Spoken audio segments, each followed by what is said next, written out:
Okay, here we go.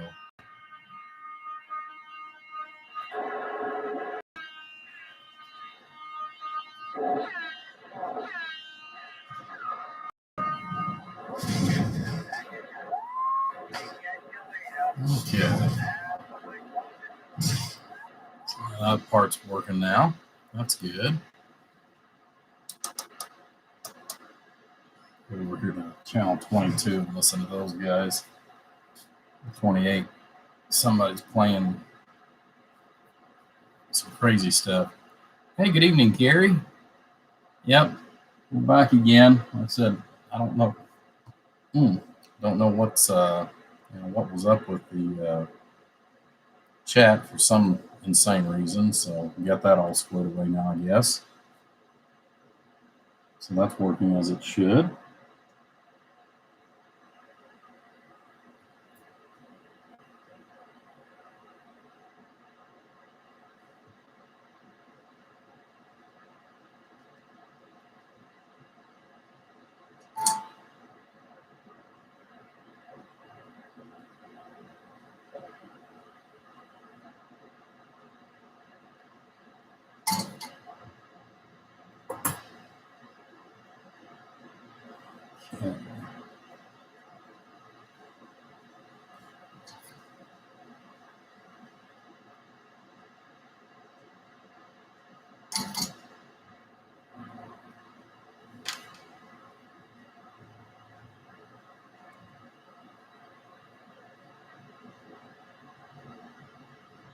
Okay. Okay.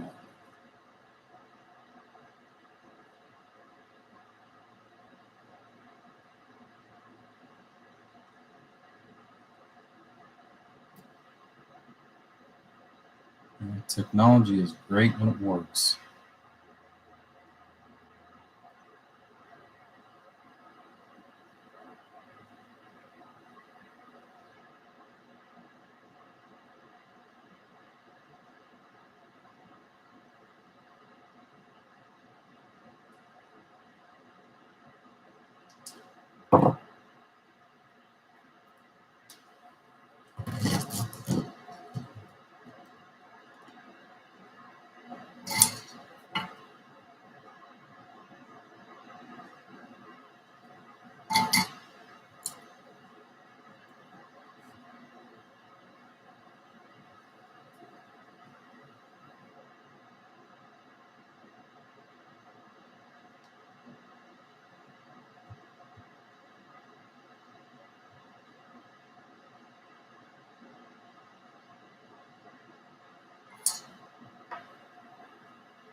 Okay, so now on the echo control, one of the other things that I went ahead and took the liberty of doing, since this is actually being extended, is I went ahead and put an RF choke right on the main wire itself. Again, I'm not sure what we're going to run into extending the echo, so that's the reason why we went ahead and went that direction on that. The talkback feature, I'm going to see if he wants to run that separate or not, because he's actually got a couple of empty locations. So I should be able to take and change out one of the controls that he's got for a knob and put something that is a click on and off, as far as for the on off, essentially for the talkback. So that's a little bit later, but that's not a big deal. We'll get to that eventually.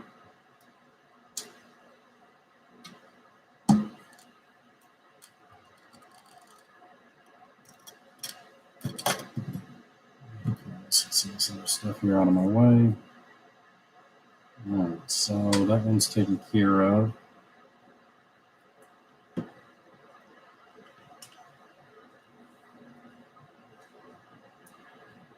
That's part of the talkback as well.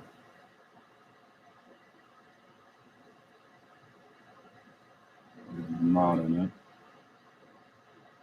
That's for.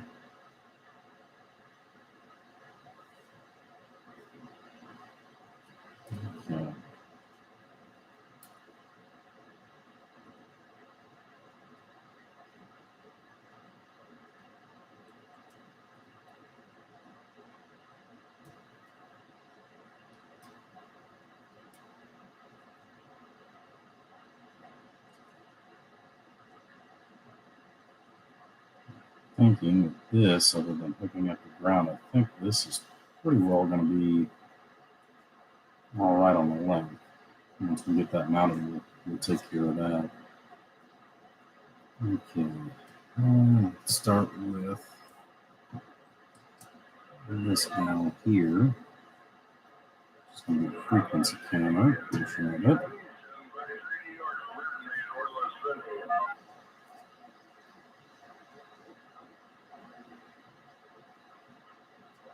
Okay, so we're going to have white, yellow, and orange. White.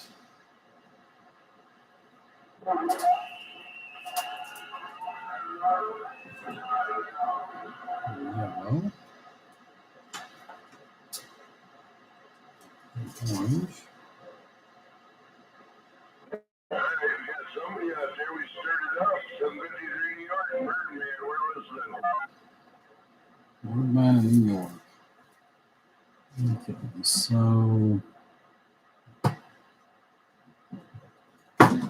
let's turn around here just enough where I can kind of see what we're looking at.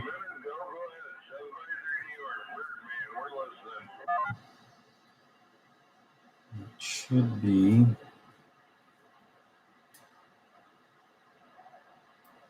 2, 3, 4. So yeah, it's going to be the band select.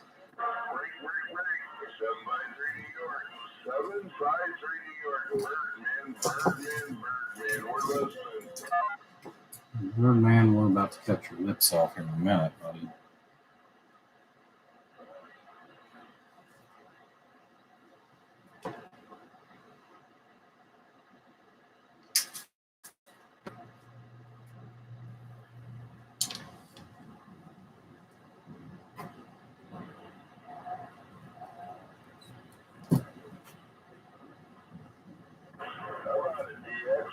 Break, 753 New York, 753 upstate New York, Birdman, we're listening. Break. Yeah, 473. He needs to get in there on that guy.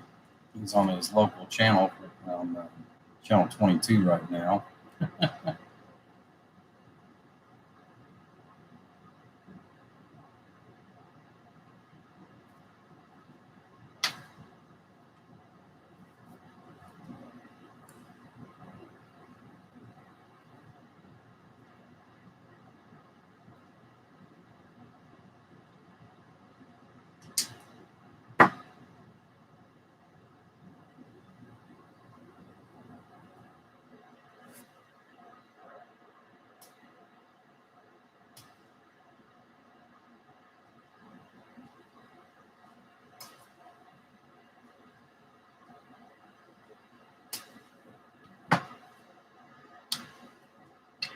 Hey, there we go. Now we got some people in there. I see you're back again, Charles.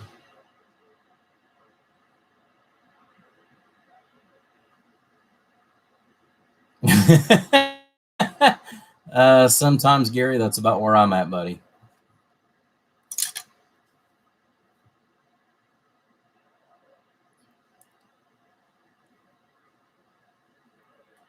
You're on 28, huh? Well, let's slip up here to 28 again. Now, let's see if you're in there again.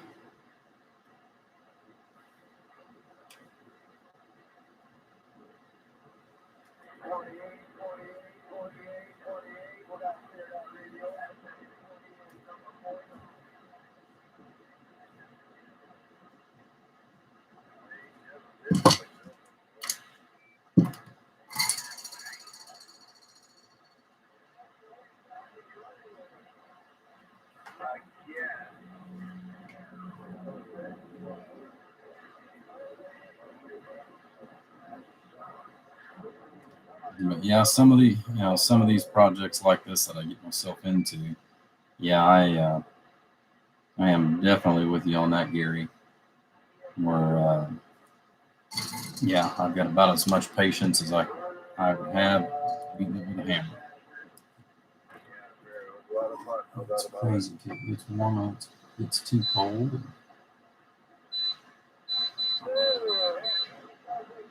AC on. Probably about 1 more hour.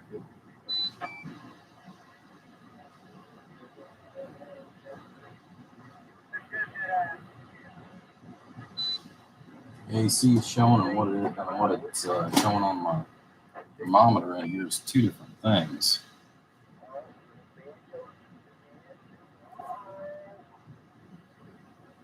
Okay, so let's go ahead and tin these wires here.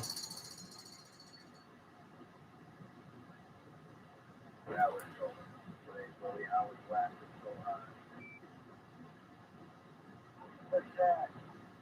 When I put your car up for sale.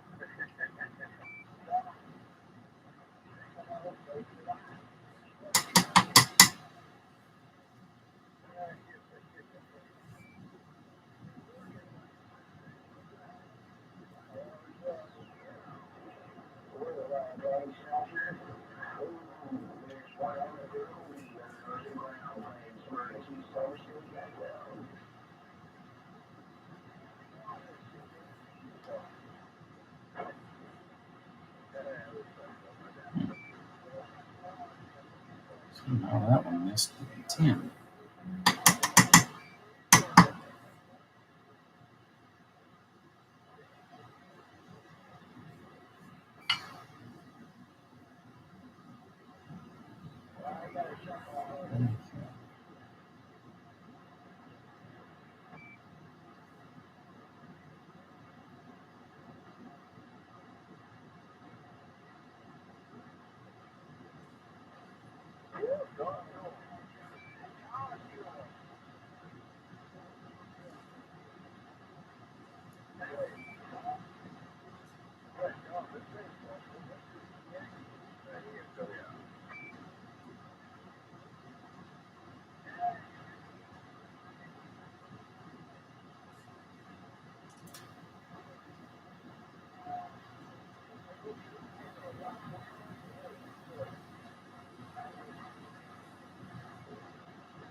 Yeah, 20 some years ago, I used to use helping hands with this stuff, and they always wound up in the way. No skipping Cali, huh?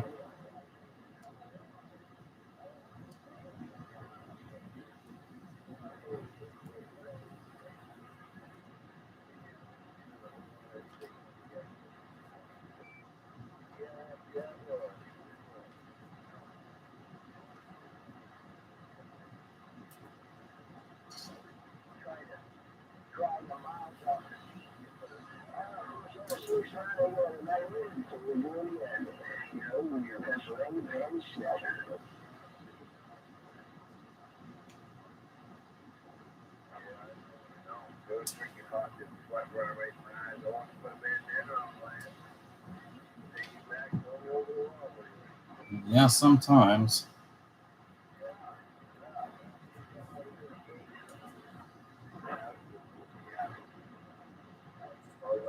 Sometimes patience is all you can have with some of the stuff like this.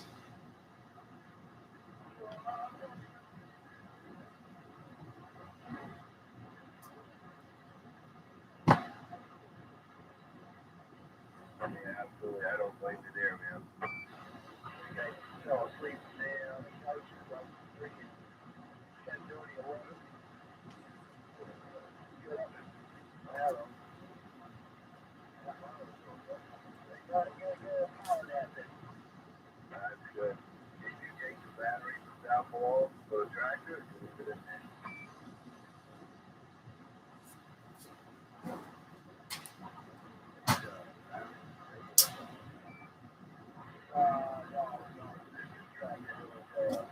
Battery. I bought another battery. It's a junkyard. When I brought my ship for that radio down there, actually. Awesome. That's a used one, but it's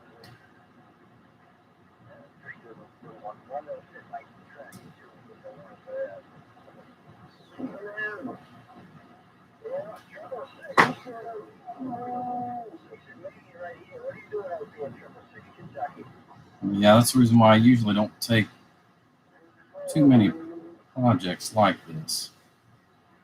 And I tell people if I take something like this in, that it is a project, be prepared because, I'm not going to sit down and try to do it all in one day.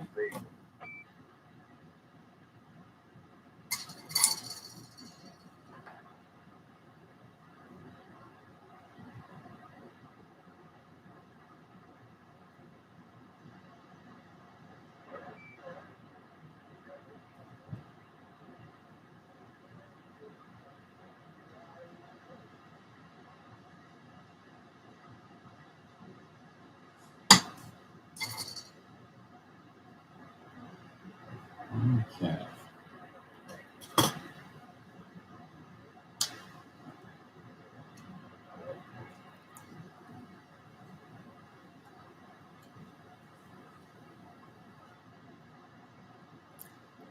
Gary, are you at work this evening, or you kick back taking it easy at home tonight?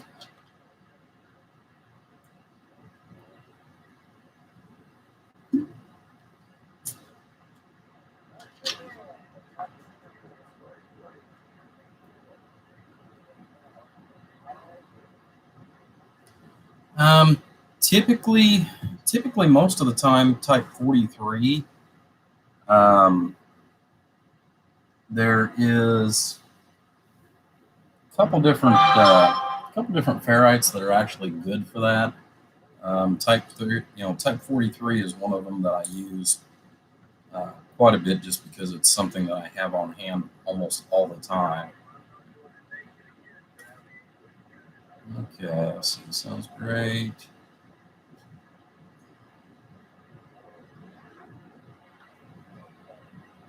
A second here.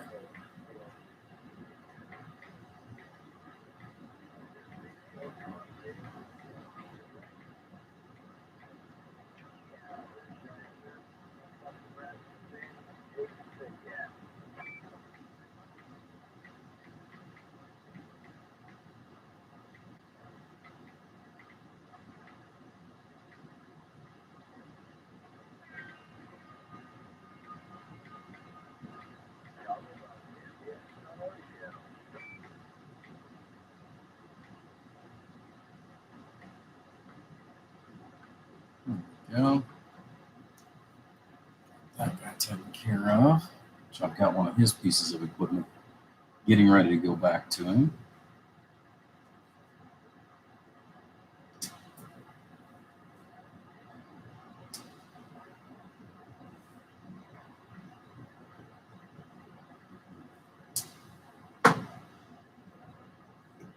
Okay.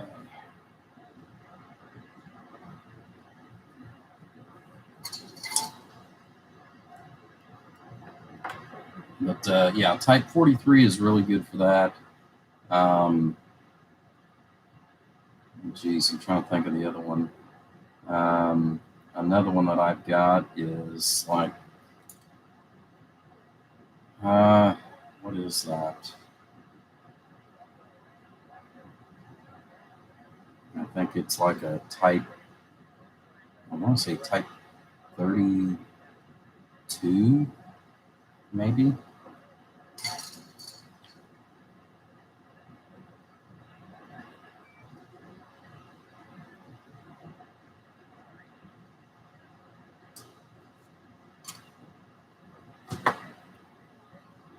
So it's kind of an oddity, but yeah, I carry 2 or 3 different types based on based on where it's going and what it is.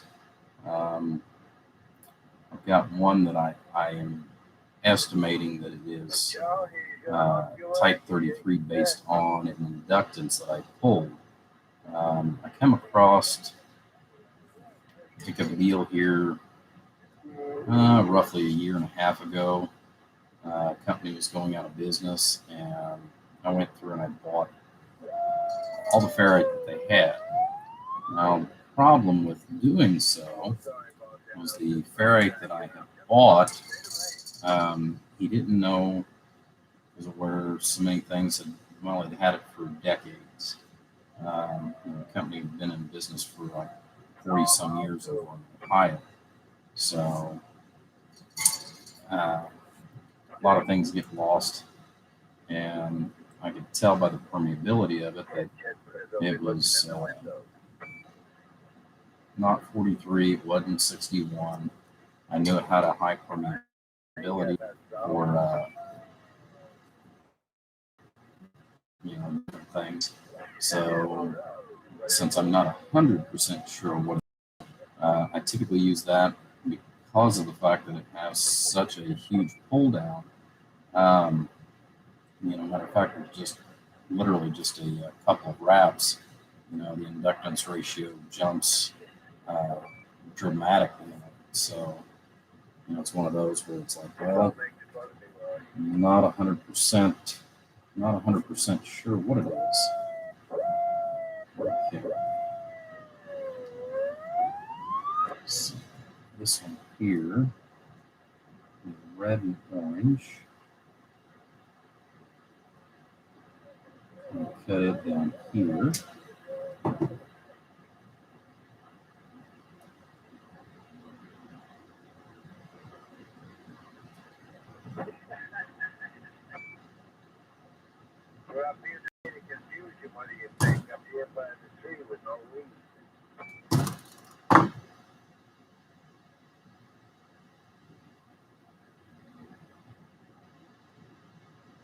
But now in some cases, let's see here, steel and bigger beams. Yeah, okay. You're working on an O200. Oh, okay. Alrighty then.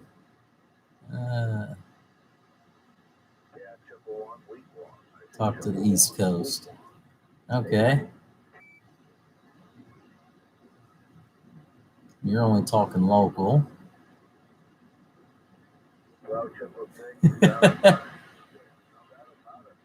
Just ground plane. Well, yeah, but next year, I think the way you were talking, Charles, you'll probably have a beam next year.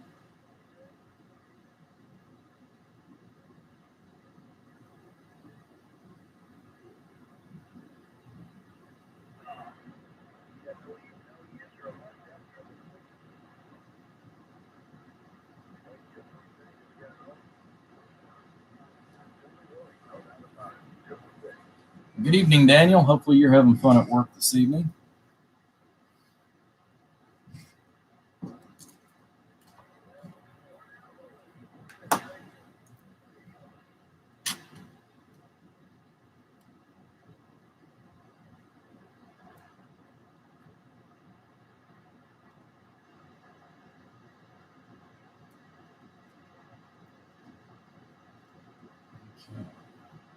So here.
Yeah, Type 43 is going to work really well for most of what you're looking for, though, Gary.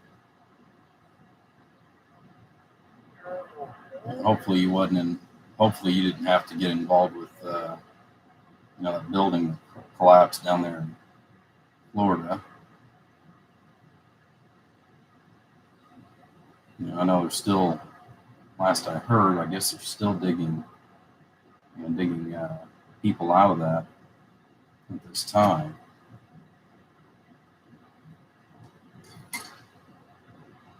How about it? How about the DX Land? How about the DX Land? Unit 222, New York City, waving a hand out there.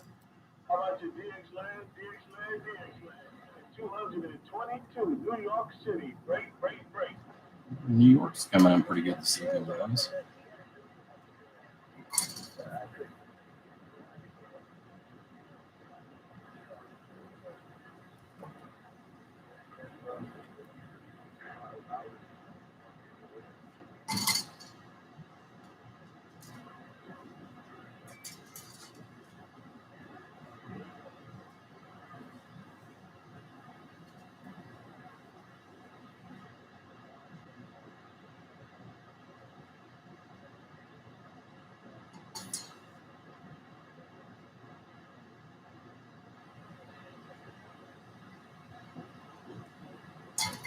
I'm just glad to get some of the projects that I've had laying here for a while. I'm just glad to get some of them done. I got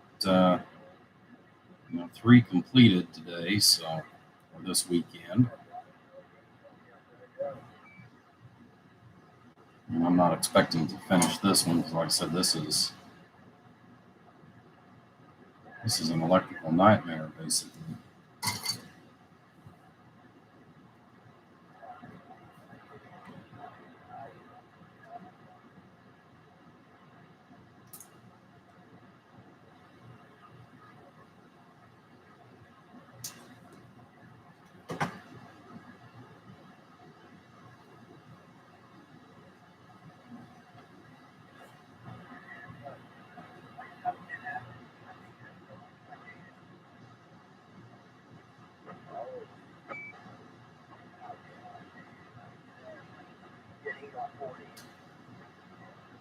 I just can't wait until I can get over onto the LD Moss or one of the other projects like that we got coming up here. Of course, I do have.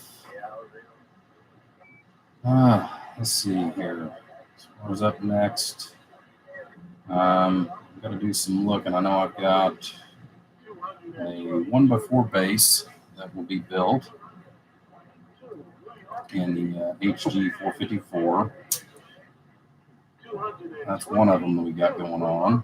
And another one is a dual power supply. So it's been a while since I've done one of those.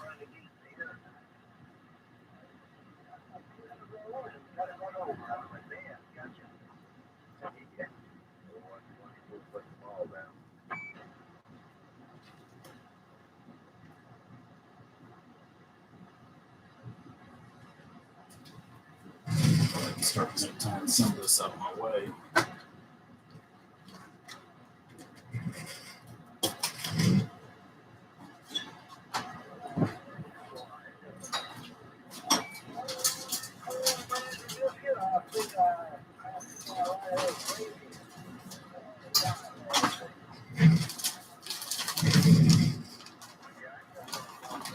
I've only got about 3,000 more of these to go. I'll finally be out of red by then. Of course, I've been working on where I bought almost 10,000 of these.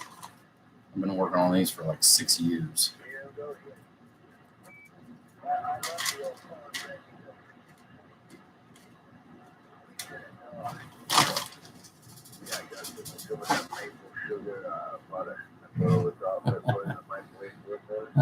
Too far south. Well, I guess that's good and bad at the same time.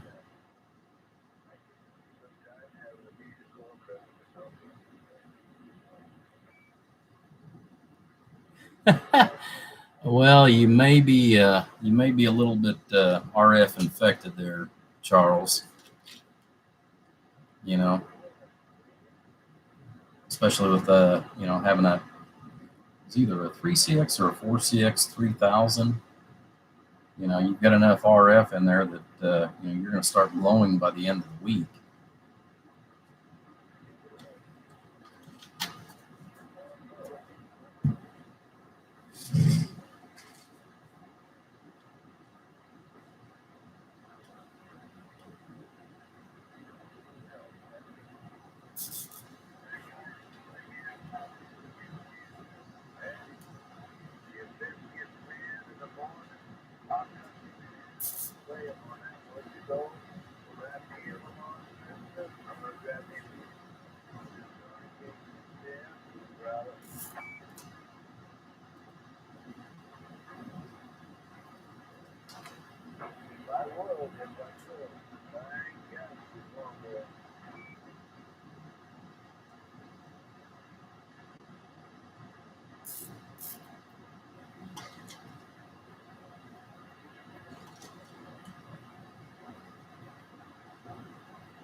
Absolutely. Good point. You can put honey on that cornbread. You put butter on that cornbread. What you sugar on that cornbread. You put salt on that cornbread.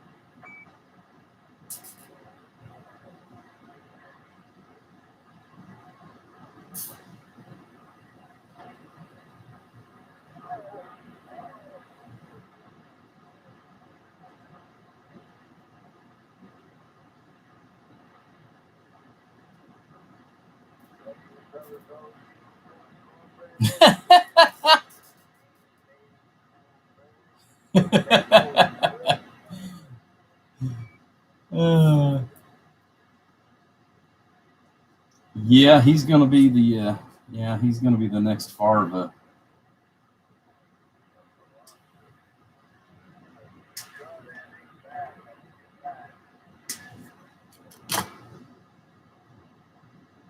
God, I can't remember what movie that guy played in.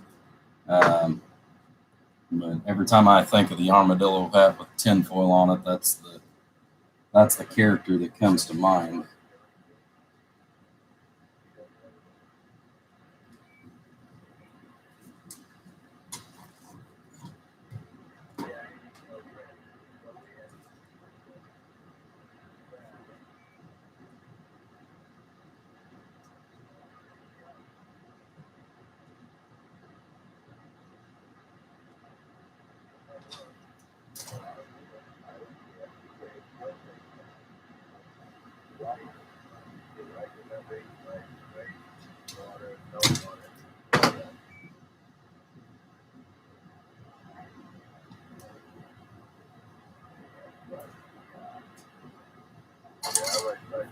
Actually, I like any chicken.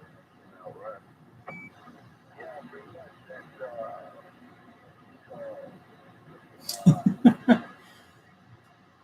Yeah, the only thing of it is, Charles, there is a difference between tinfoil buddy and the Reynolds wrap plastic wrap.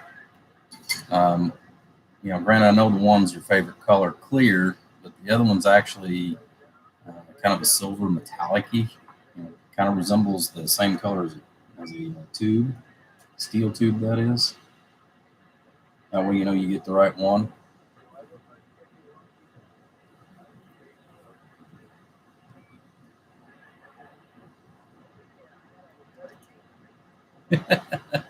I figured you'd get a kick out of that.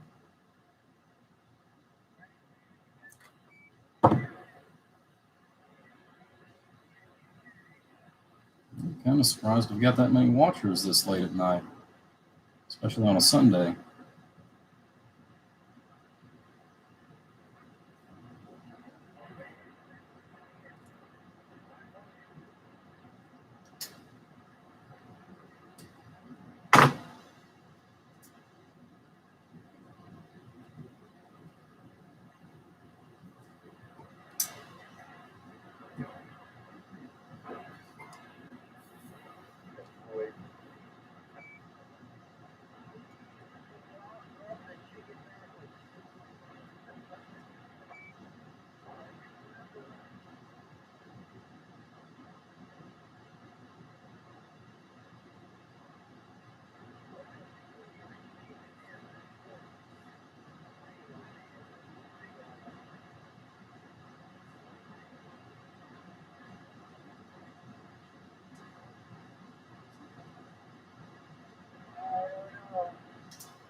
two different routes that they're going to take here. We're going to branch those off a little bit.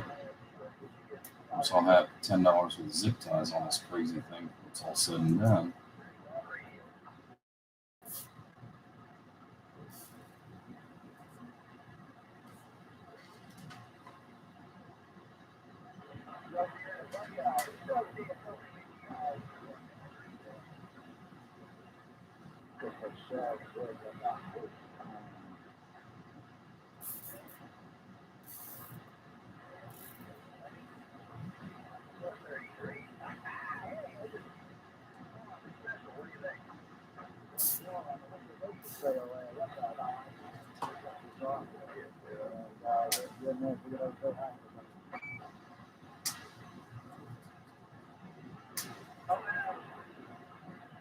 I bought that chicken man and the Buckeye. I bought that chicken man and the Buckeye. 111. Say the name. You couldn't watch.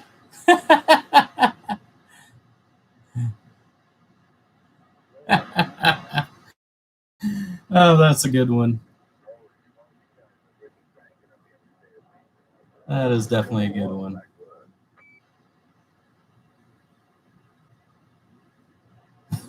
Oh my God. Running your ground wire to your hat. Oh Lord. For some reason, I don't think that's going to end well for you, Charles.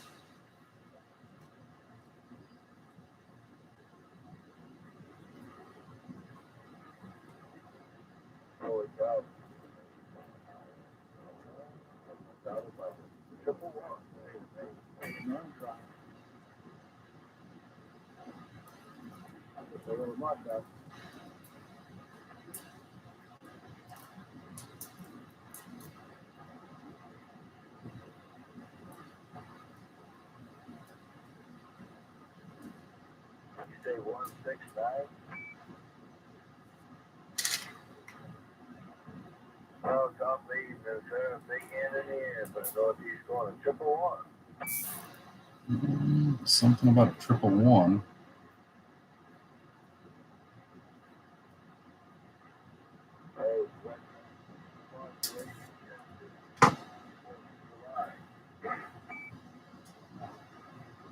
Okay, let's see where we're at here.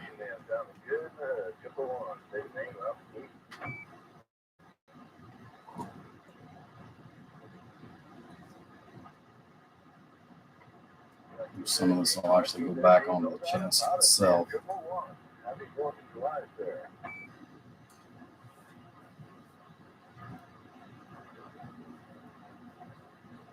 Frequency counter of one piece. I am not looking forward to doing.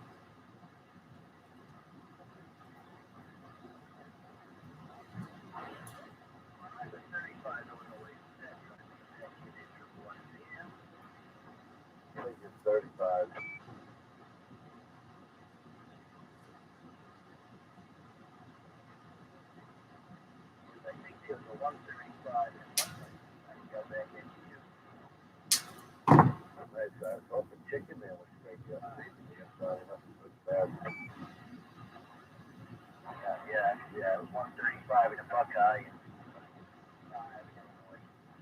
Too many similar numbers.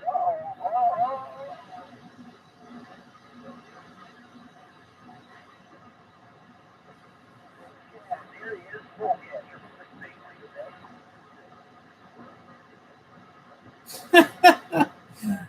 You never know, Charles. You never know, buddy.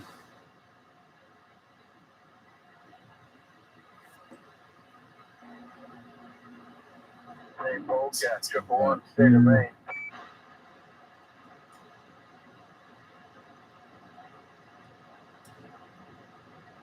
Yeah, absolutely, sir. You say something. Next to there. Do it up here. I know it too, man. Happy 4th of July coming up. Since it's an indexing point.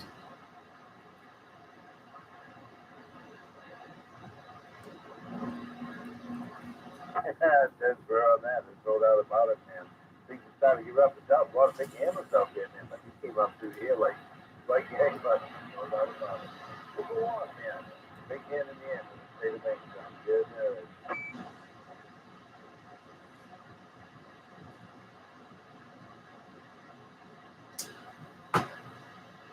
Okay. So we need purple, orange, yellow, blue, green, gray, white, red. So this one gets the rainbow. So we got orange, green. Yeah, I've got like 3 different wire racks, guys. That's what I'm pulling off of for this real spine stuff, which is for kind of what I'm actually doing. So, let's go to the side. So we've got green, orange, purple, yellow. White, red.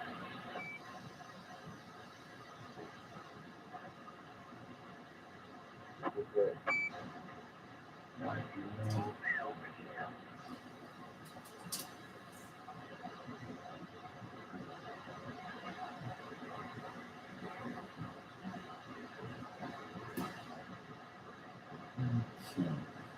So everything except for gray.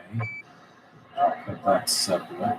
Let's see, look, it's not on my Hey, come on. That was a fine conversation. rollers here. Oh, wow. Yeah, it was because you was listening out of your good ear.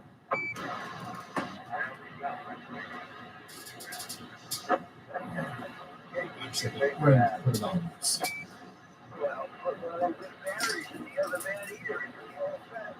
I know it's too bad. He takes the batteries that are going irritate.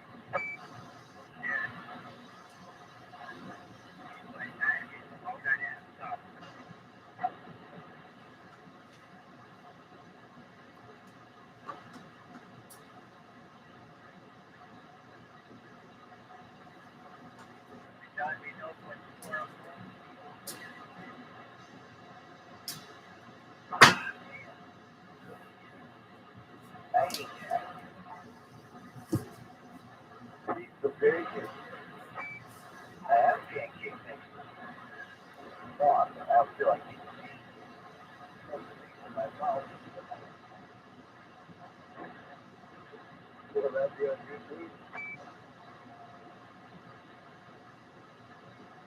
YouTube? Yeah, Gary. It will get a little warm, You don't look fresh. and it takes with an 8 pill. An RF burn from an 8 pill, having 2,000 watts go through that. Yeah, you're looking at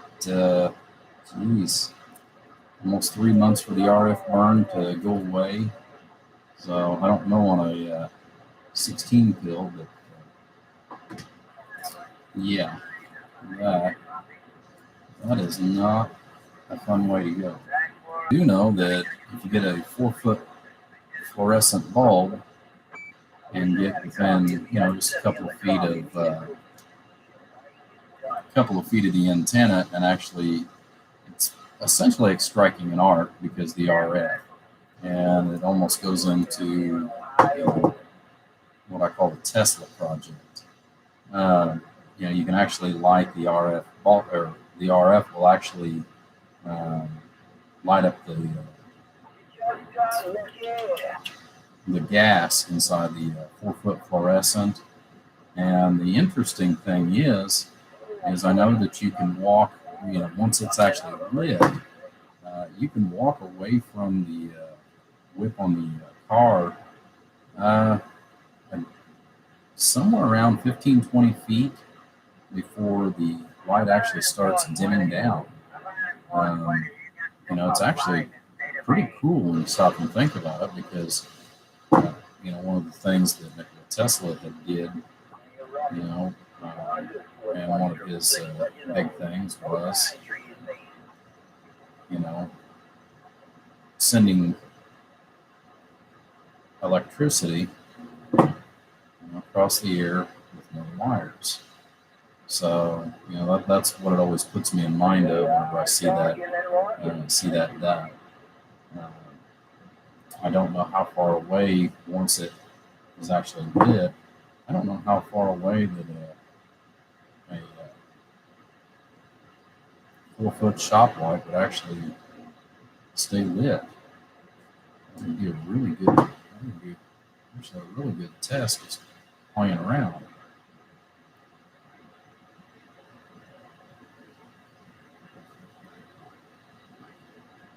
Sadly, the shop that I work out of, which Charles has been here a couple different times, and he brought Lee down the last time whenever they drove me home from Louisville, where I was staying at after my eye surgery, because I still, after 4 days of being down there, I still couldn't see well enough to drive home. And they had made comments about that.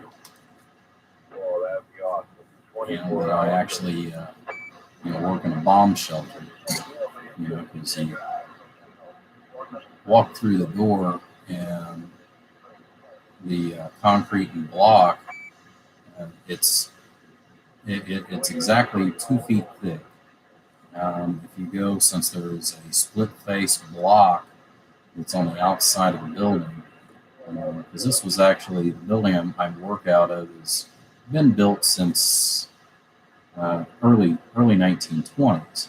So it's got the old-fashioned, and it may even be older than that, because I know I've seen the same type of block that was used on a schoolhouse back right around 19. What was it? 1909. There's a small village, or I call it a village anyways, but it's about 20 miles west of Tombstone, Arizona, and I actually had found it out on a ride, and it's actually on Highway 81. If you ever get a chance to cruise the highways of Arizona, it's on Highway 81, and it's pretty cool. They've went through and they've done a lot of restoration and stuff to the building, and that's one of the neat things, is the fact that the block that was used in the construction of that, like I said, I believe the sign said 1909 was when it was built. So, like I said, and from what I can remember, the deed and abstract, like I said, this building here was built, somewhere in the early 1920s. So the split face actually adds roughly another 2.5 to 3 inches to the overall thickness. So like I said, you're looking at essentially 2 feet thick, and then the floor itself inside the building.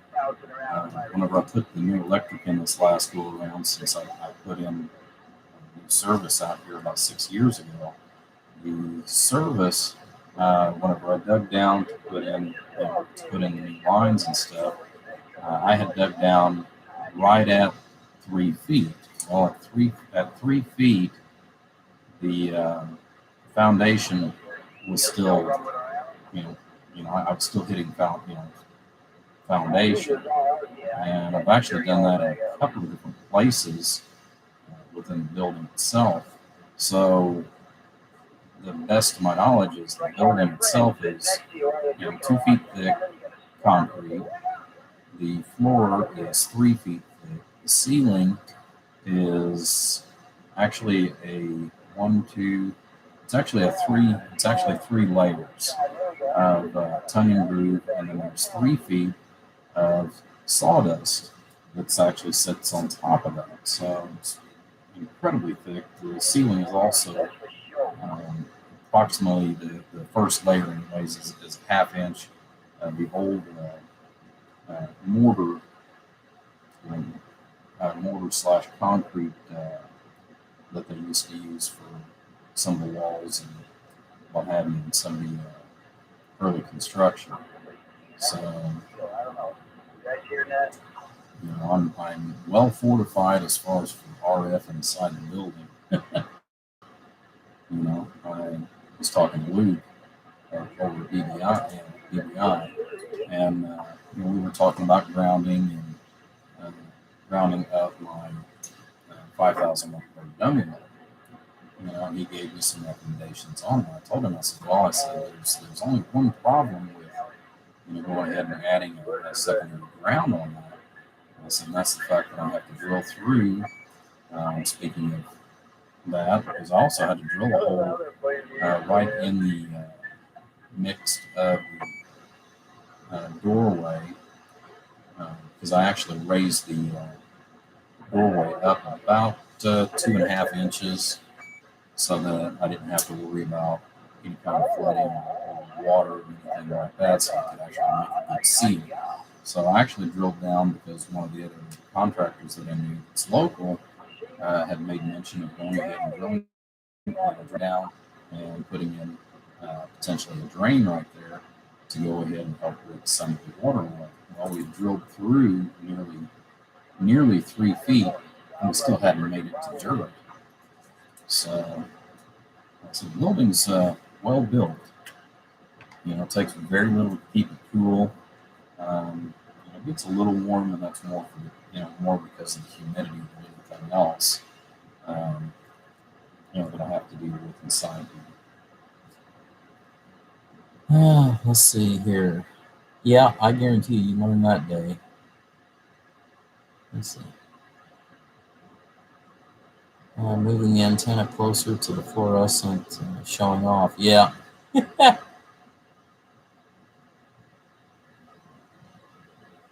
And I actually thought about doing something similar to that, Charles. The only problem is depending on at what point does the RF actually will the RF actually explode a fluorescent bulb? I don't have any key noises. Just my head. What do you think? Yeah, and that actually can be done. Gary, as far as being able to turn on a string of LEDs. Your biggest thing is getting up close enough to the bottom of the antenna to get your actual initial start. Once you've actually got it started, the RF will actually go ahead and leak through and actually pull itself down through the LEDs themselves. I don't know at what point that it would stop, but I do know that will work. Is that you in there, man? I've never tried it with more than 400 or 500 watts. 400 or 500 watts. As far as playing around with a few LEDs, but that was actually another one of those crazy things I thought about playing with was LEDs and putting some as far as on the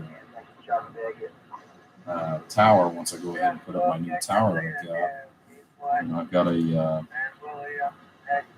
40. I've got another 40-foot tower that's all aluminum, and that's actually something that I want to go ahead and put up. Hopefully here, fairly soon. I've got to get some fairly good sized bolts though for the concrete. So, and I've got to do some mathematical calculations and find out based on what I'm actually going to put on that tower as to what's going to be my best options and alternatives.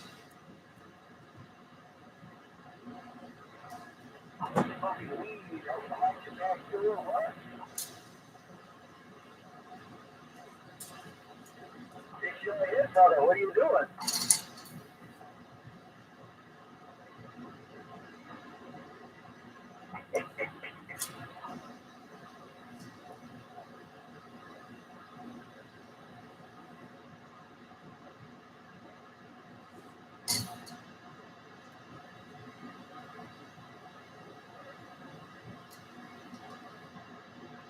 And depending on what kind of projects you piddle around with from time to time, Gary, there's a lot of free free ferrite that you can actually come across, especially for me.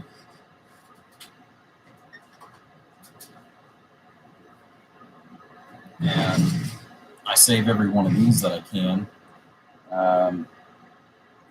They've got a little bit higher permeability than Type 43, but these are actually part of the transformer that you get out of your switch mode power supplies. So anytime that I have to actually pull out one that's really bad and a customer's repair,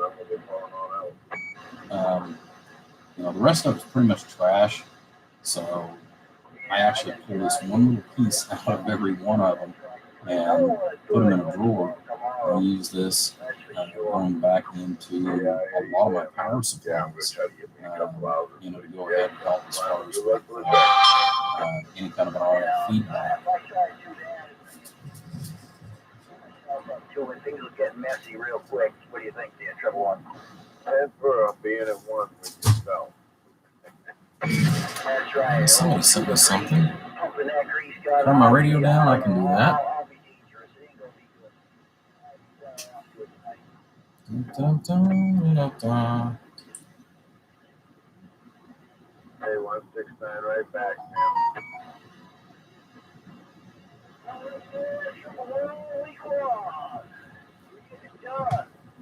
Is that down low enough, Charles?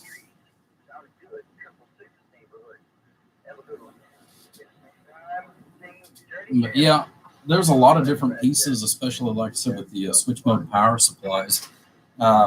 It may not always be the right size for what you need, but it's a great source for getting, especially if it's bad and you're replacing it, it's a great source to get those at. So like I said, I use those quite frequently.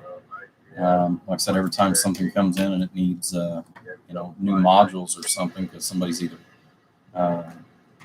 pulled too much or they've had, and I think I've even still got one that's underneath the toolbox that I've got back here, where somebody decided to modify it to go ahead and make it better. Well, they really screwed it up, and I even looked at the customer and said, well, you might want to go ahead and replace these. And I explained why and showed him. Because where somebody had modified it, they took out every bit of the safety circuit that's in those. And the reason why people seem to do that is so that they think they can get another couple of amps out of the actual power supply. And well, yeah, you can to a certain extent, but you also have to remember, the fuses and everything that's in those, they're designed with a purpose in mind to begin with.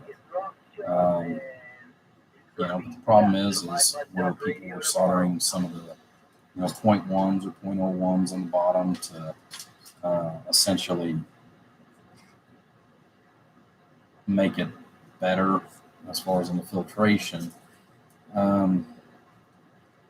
There was a lot of problems with that, especially whenever you wind up, like I said, cutting out all the safety circuits. You're cutting, you're soldering wires across, fused areas and all that good stuff. Well, this one in particular, let me see if I've still got it here, because there was three of them in there, and I think I just keep this one back just for reference of it.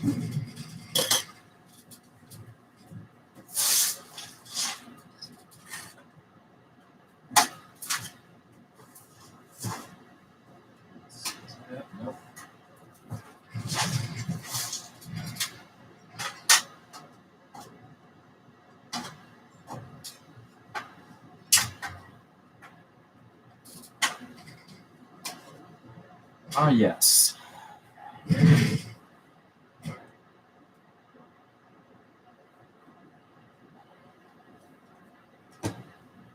Now, with the exception of the fact that I've got the screws out of the cabinet,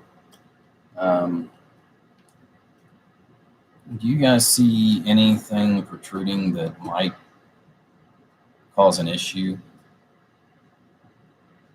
I'll give you a hint. That is a disc capacitor. That's actually soldered. There's actually two of them in there. And they're soldered, off of the line and the neutral, so they're both off of the AC side.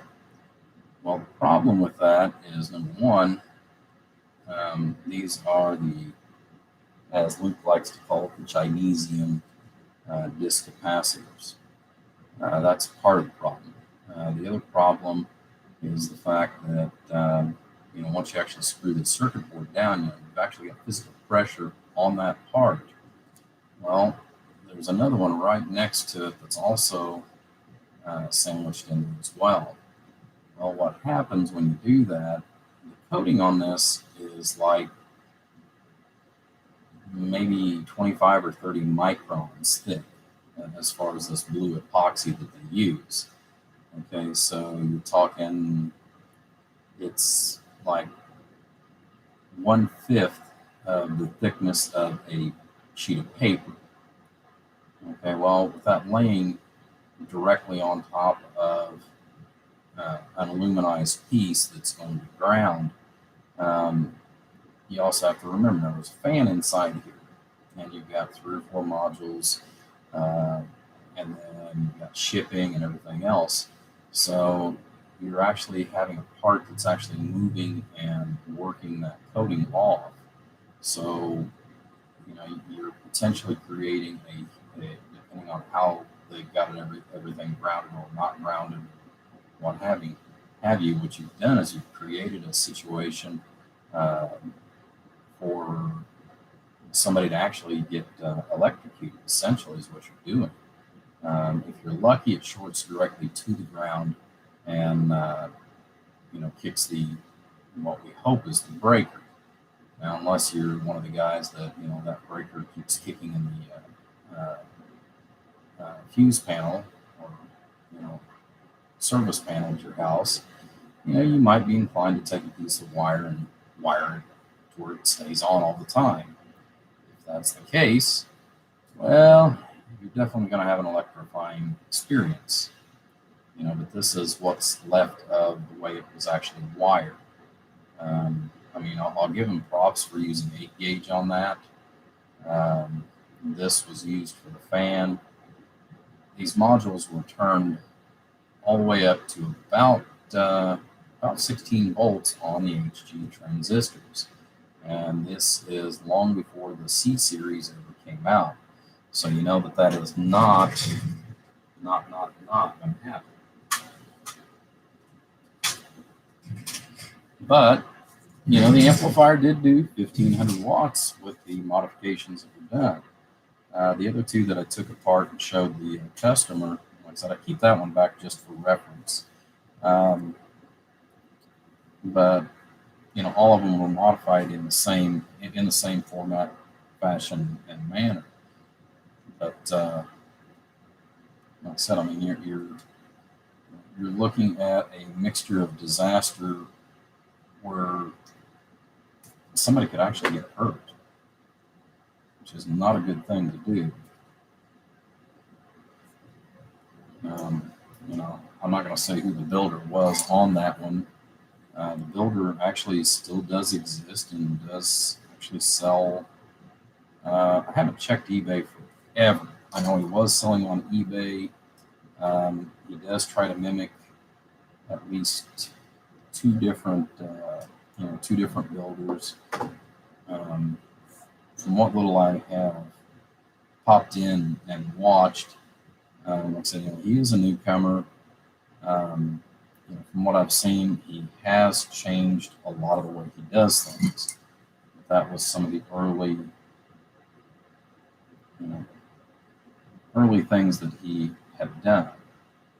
And like I said, that's just it's just a recipe for disaster.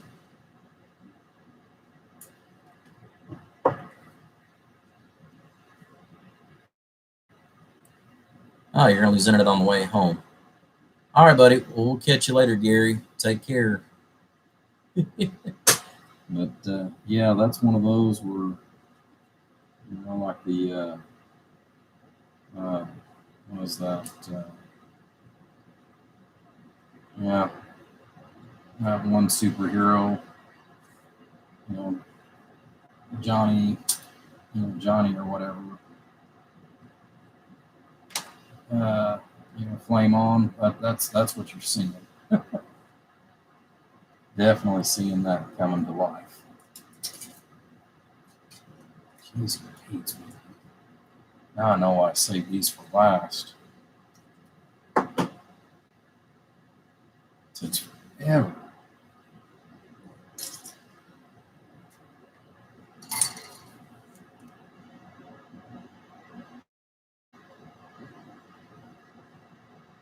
He must just be working the second shift tonight.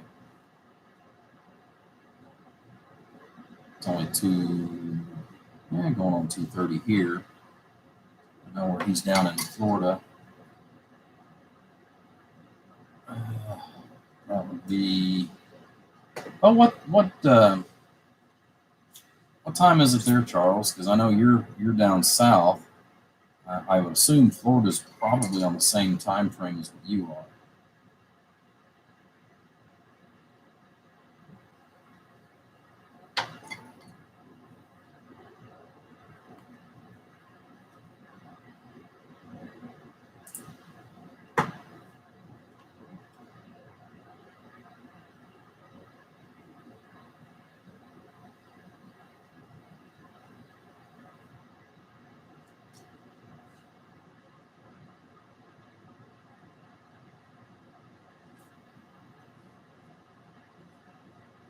Wow, we got 5 people in there still. I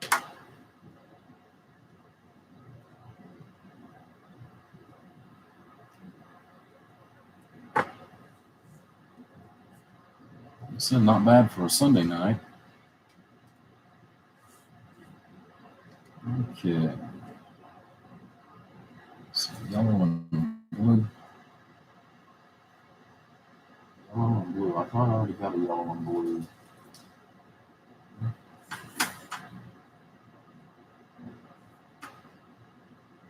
All right.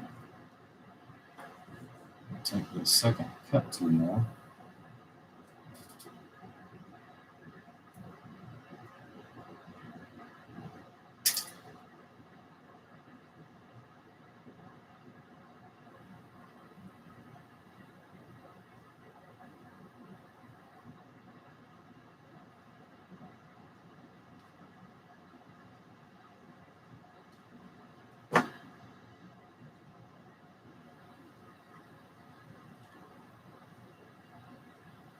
Yeah, with a couple of the projects I've got coming up as far as on power supplies and amplifiers, because I've actually got, like I said, I've got two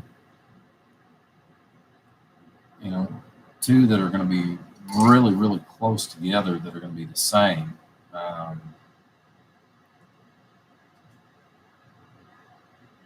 Or very, very similar anyways. But, in one of the new cabinets that I have gotten made, I've actually got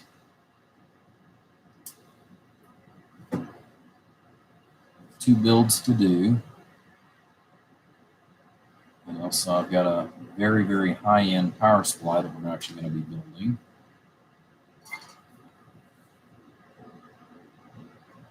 In a 2-stage configuration. And then we've got, like I said, a 1x4. Now that's going to be in a different cabinet. And then, but it is going to be a Meanwell power supply for it. And then I've got another one that we already talked about this a few months ago, and right now the guy is just waiting for the transistors. That's the big thing that we're waiting on it. But he's already got got his name in the hat and stuff, and I told him I would, provided that he goes through the painstaking allure of finding the Toshiba transistors. And I love to build with the Toshibas. I think everybody does, even though they are, a very elusive creature to find. So he's got 4 of those that will be coming. That will be built into a base. So we're actually going to use, one of the new fancy cabinets for that. 100 amp meanwhile power supply to actually power the girls. So that's going to be a pretty cool project.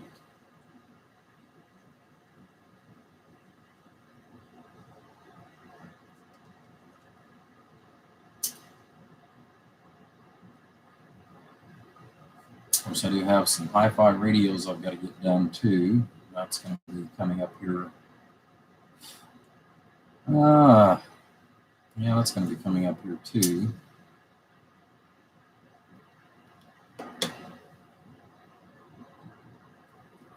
Wow.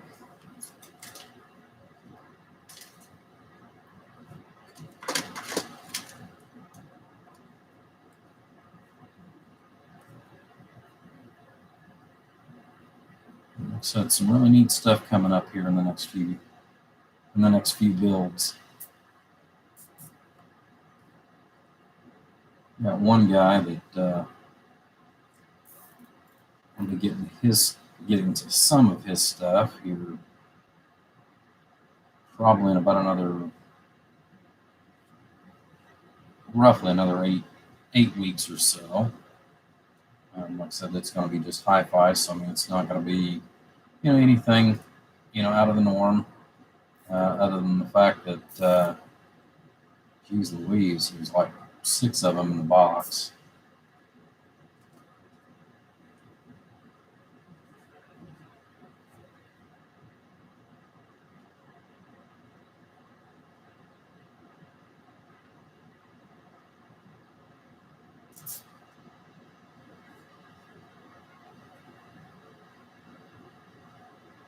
Good old zip ties. Can definitely help the rat's nest look a whole lot nicer.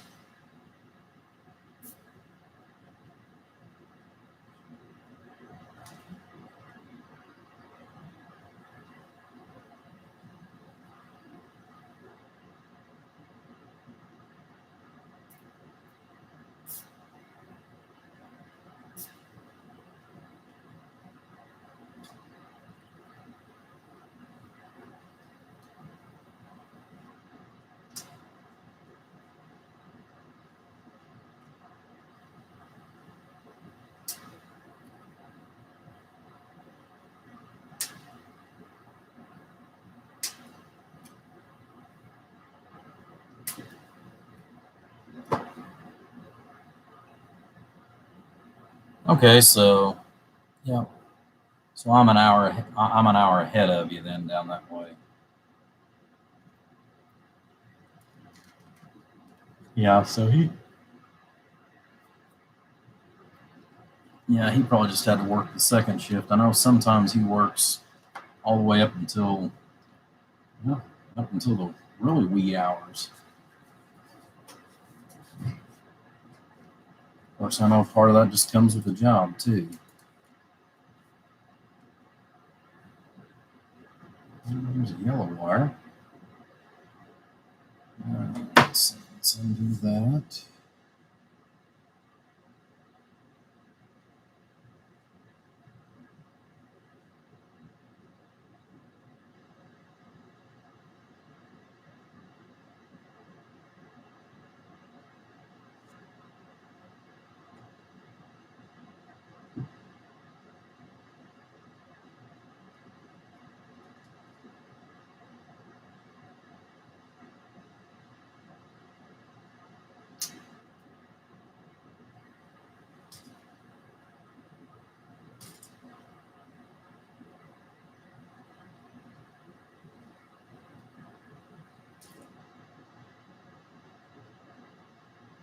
you never really realize just how many wires are inside of some of these old radios until you actually wind up doing this yourself.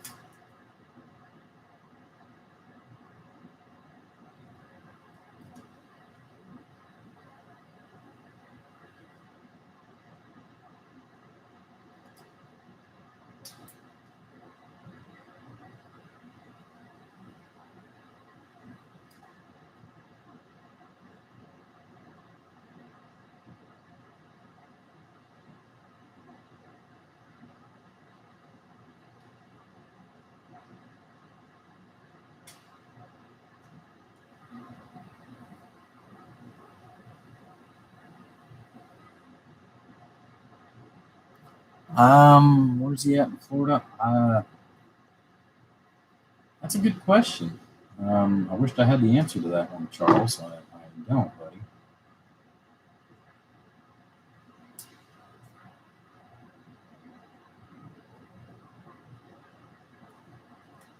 But I think Gary's going to get back in there here in a little bit once he gets home and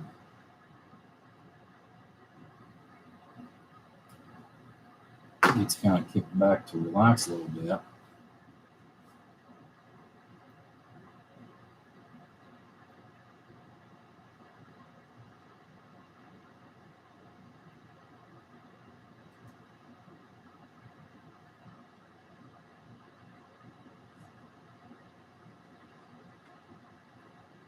And like I said, I've got some really neat shit coming up.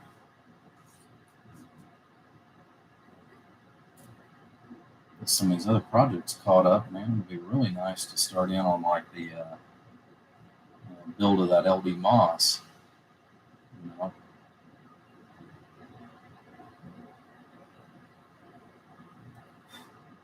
part of it's not going to be, part of it's not going to be bad at all, just because of the fact that it's already pre-made circuit board.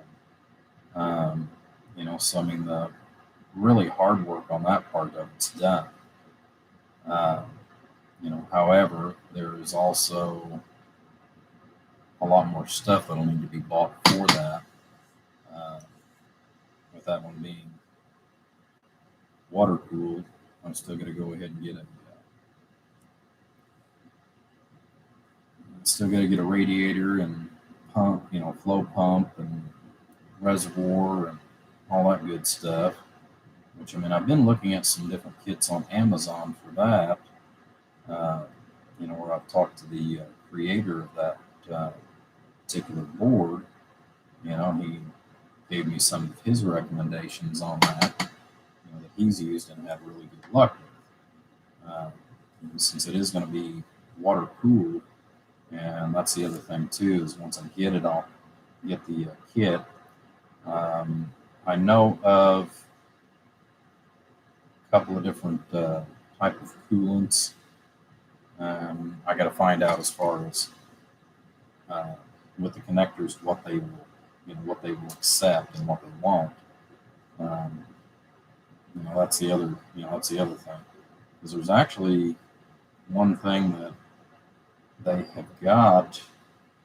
I don't want to spoil the surprise on that if I can use it, but it's something that I don't think anybody else is using, which makes me want to use it that much more. So, kind of see.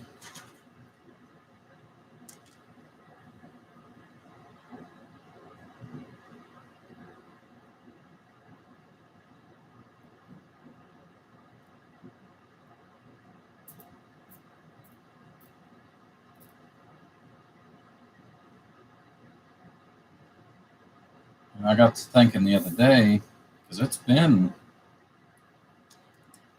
about a year and a half.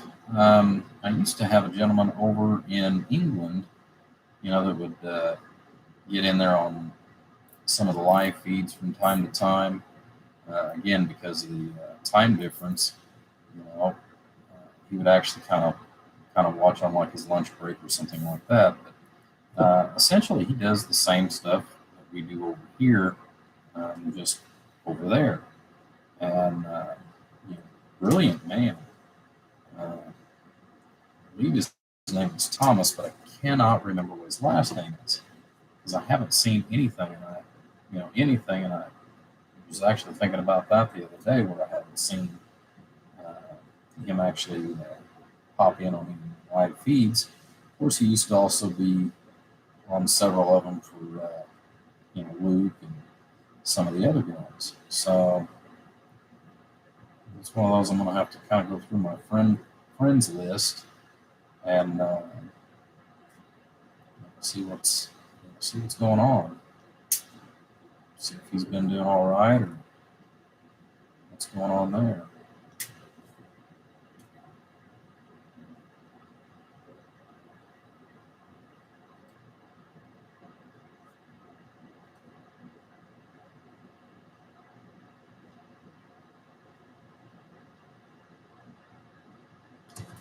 And there for a while, I was some pretty good momentum here on YouTube, where I started getting a lot more people added to the list. Hopefully I'll get up there where I'll hit the 1,000 plus mark, and then I can start doing some live feeds away from the actual workbench.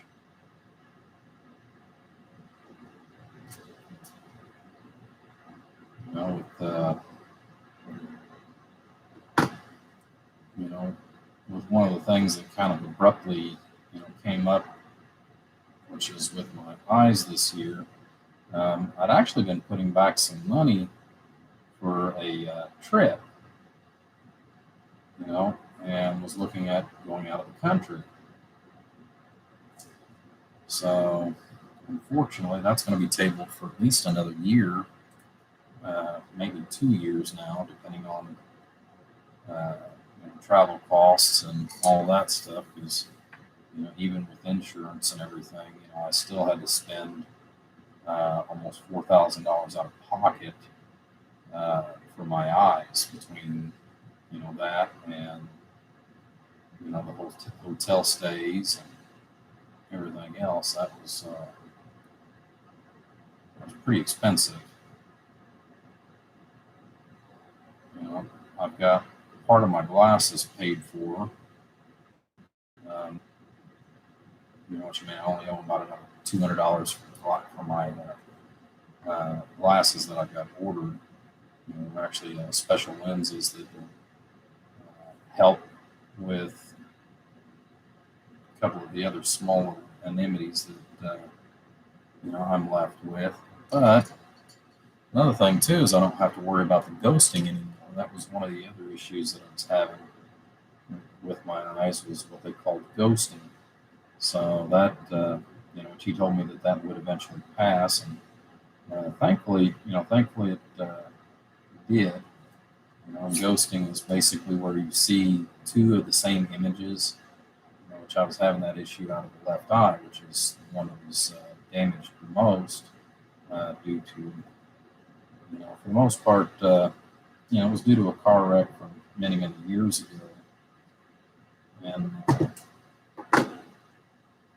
the amount of glass and everything that they had dug out of the side of my head and face and everything, and, had to sew part of my eye back together, over that. So,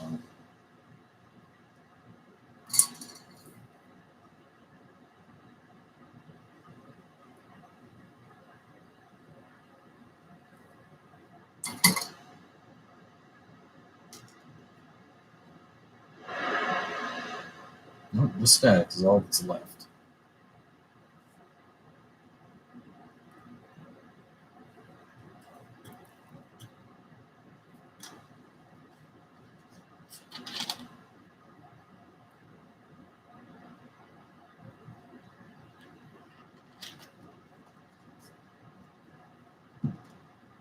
Charles, you're getting quiet on me, buddy. Since you and Squirrel and a couple of the others aren't in there, you guys are quitting talking.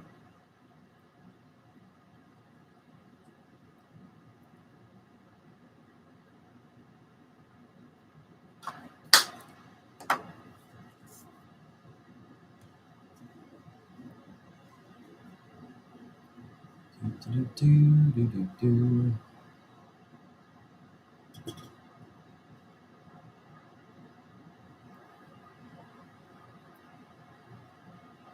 Okay.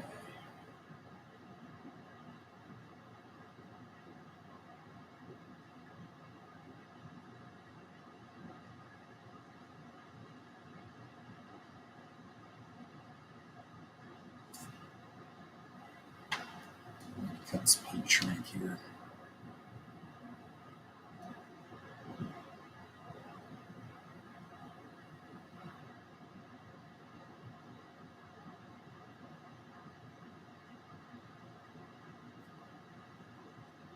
Hey, there you are.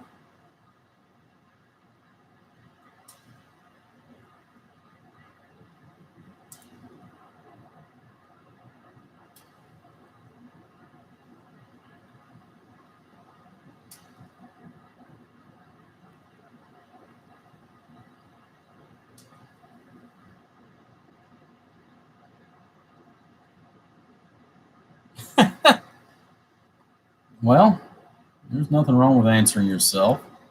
And I talk to myself quite often. Sometimes I need expert advice.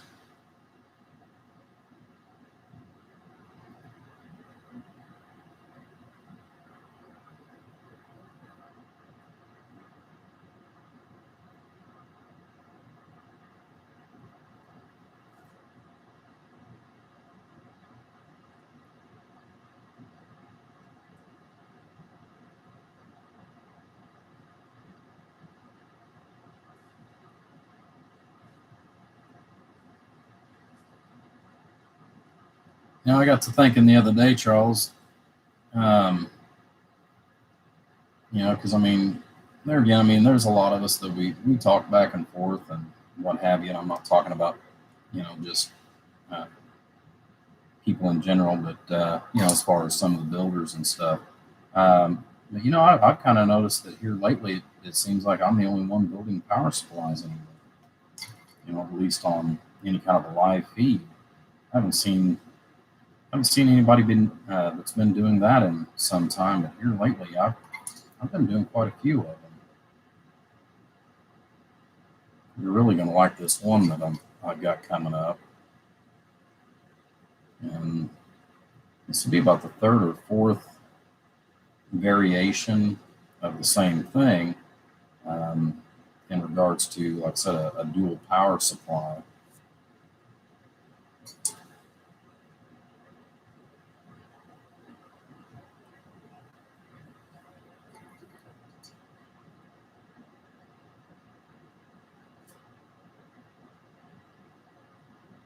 I think the first one I did, which it's been some time ago.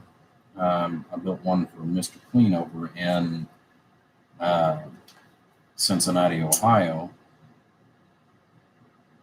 and he gets out there from time to time, and he'll put a couple of amps together, and what have you. Um, you know, Big power supplies like that, always kind of made him nervous, but at the same time, it's like I don't know why, because I've sat there and watched the man, put 16 and 32 pill amps together. It's like, and the power supply, I think a lot of it just has to do with the fact that, he's very much old school, so he's used to the old transformers, and I think that's the only reason why kind of, you know, you know, he wasn't 100% sure, which he and I talked quite a bit, and now that he's actually seen how they work and function, but he's one of them that I actually built one of the first dual power supplies. Um, where one of them is strictly for the radios, essentially, that he uses on his workbench, and then the other one is for his amp testing and what have you. So again, that's kind of cool. I did one for Carl down in Texas, which he uses that one. He uses that actually quite a bit. I mean, granted, he uses the 50 amp that's in there. He uses that primarily for his radio testing and what have you, more so than the 400 amp that's sitting there. But he's got it for whenever he actually needs to run something big. But now he works on, and I've been trying to get him to actually do some live feeds. He deals a lot with walk-in customers a lot.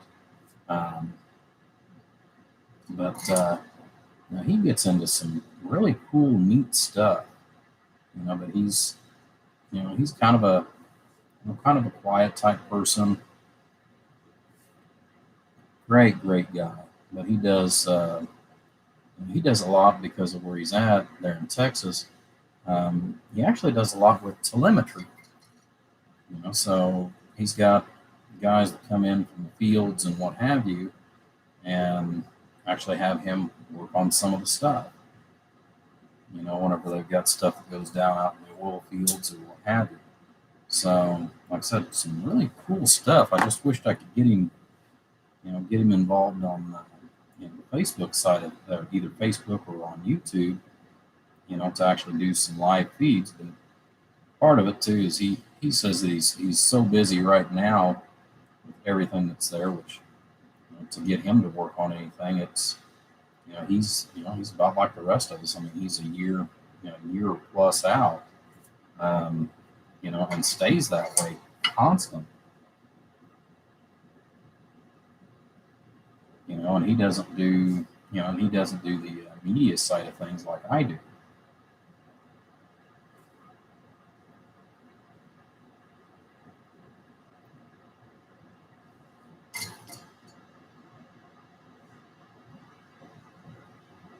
My goal, and if it wasn't for what happened with my eyes, my goal was not to be more than 3 months out. And I've had so many people this year that, have tried for over 2 years just to get in on the workbench here from, me. I took on way more than I had intended on, going into this year, just for the fact that I know that there's so many people that have tried to get in here. So, they don't mind, the wait.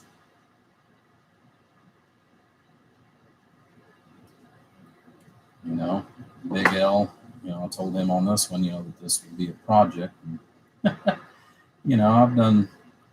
I've done 90% of it live, in relationship to this.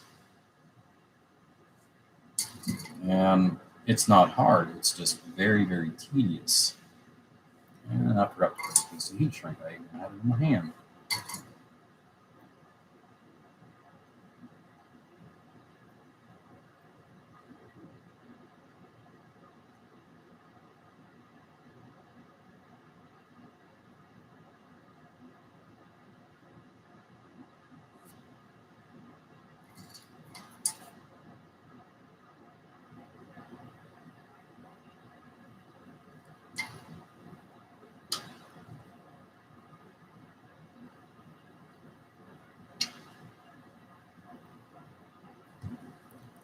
Yeah, like I said, I haven't seen anybody in forever.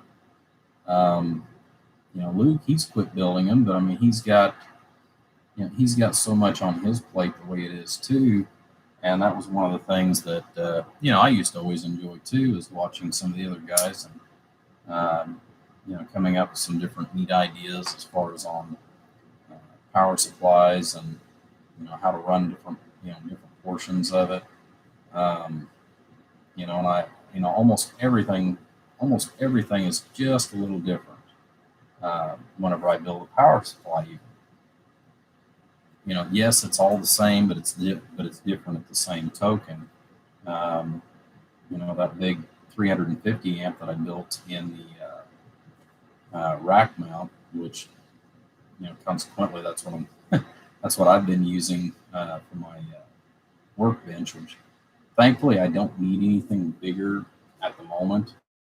I've still got the 600 amp sitting behind me that I actually need to get finished up, because my original goal when I built that one or started that one was so that I had one to take to one of the breaks, because I wanted to be able to take a sizable power supply. But I do have that one that will eventually be for sale. I do have a small 50 amp Meanwell power supply build that is in one of those super sharp little cabinets. But I mean, it's got just about every bell and whistle for safety built into it.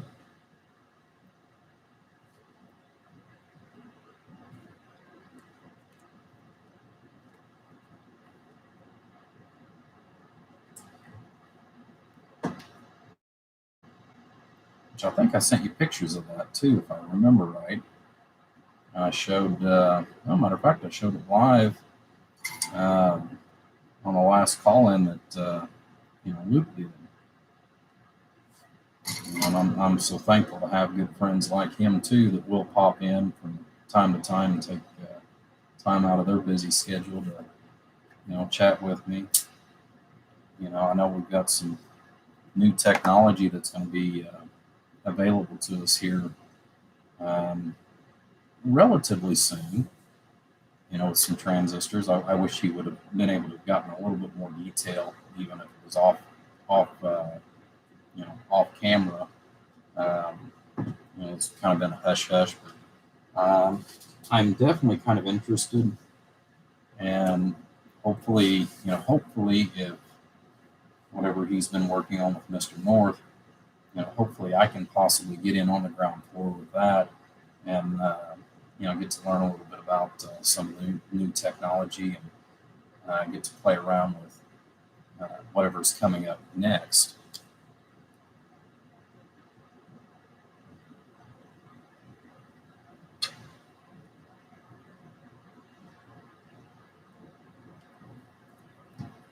Well, and I'm glad that I've had a lot of people that's really kind of taken to the concept that I'm trying to work towards as far as with those cabinets, because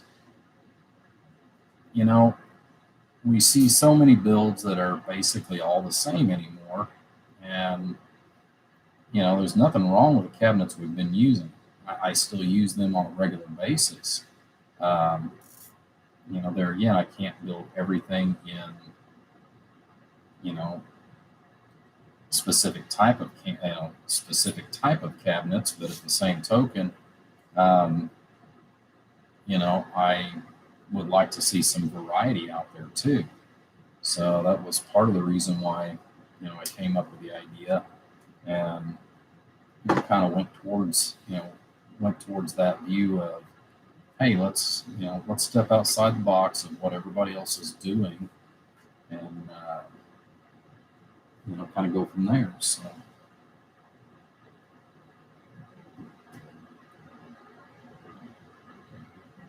Yeah, let's just do it this way.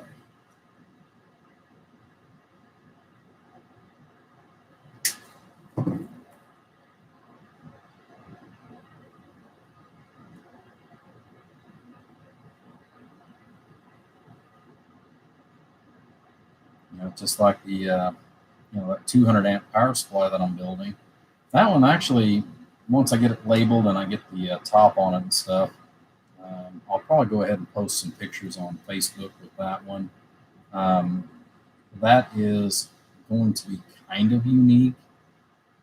Not that it's just a 200 amp power supply, but I've actually closed off some of the ports, and since it is built in a 16 pill cabinet, which that was the thing, was the guy was limited on space.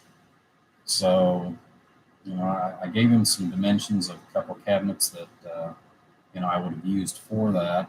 And that's the one that we came up with. So, that's the reason why that one got built in that specific cabinet. But it was for the restrictions of where he wanted to put it. But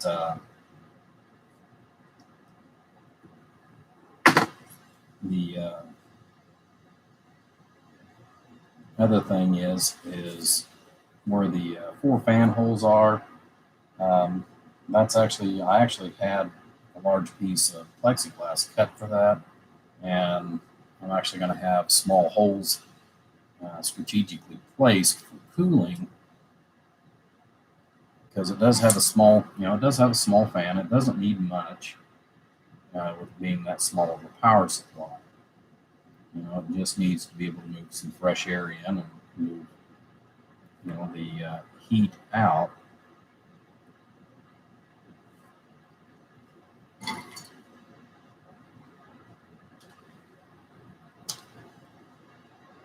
Hey, Gary, I see you're back.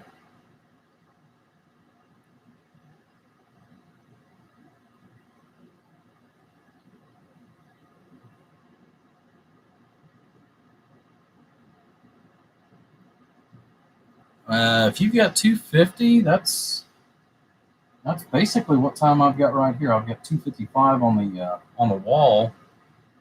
So, wow. I didn't realize that I'm on the same time as Florida right now.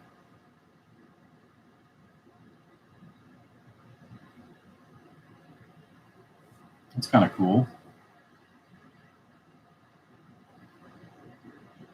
Okay.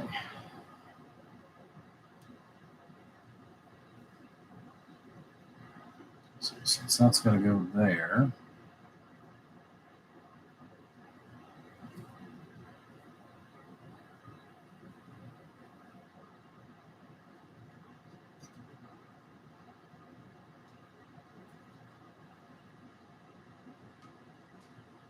I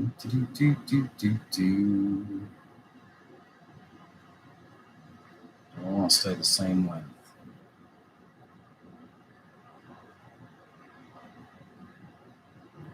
Yeah, because I can always roll it up. Okay, brown, orange, blue. So brown,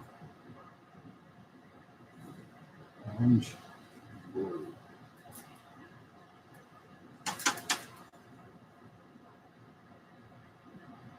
But yeah, over the years where I've done so much radio repair work and stuff, that's part of the reason why I've got so much of this small wiring that I've got here hanging on the wall. I typically just buy little 100-foot spools of this stuff. But it'll last for a long time unless I'm doing one of these type of projects.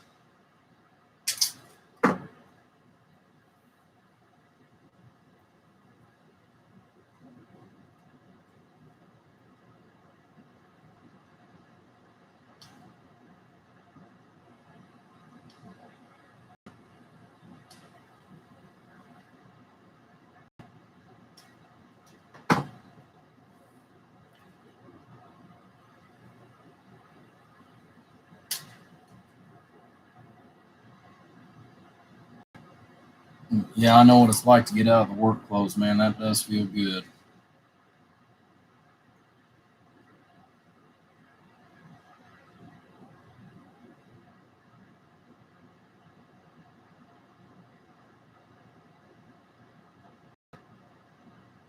Of course, with the monkey suit you wear, I know that there's extra padding that goes along with your job too. So I know you're glad to get out of that stuff. Sure.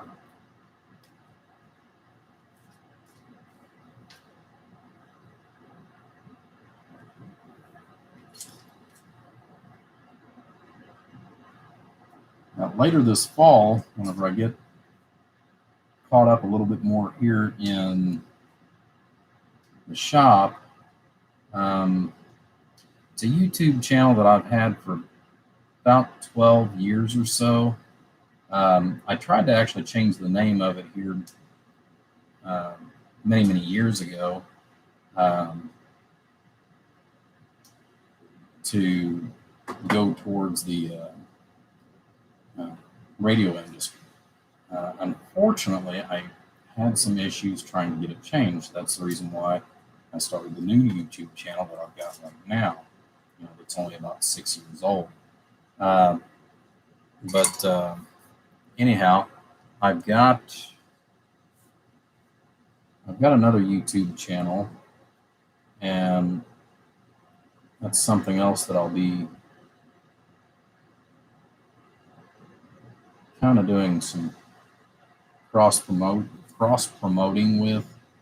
That I think some of you, I'm figuring there's probably going to be at least 50% of you guys that will be interested in.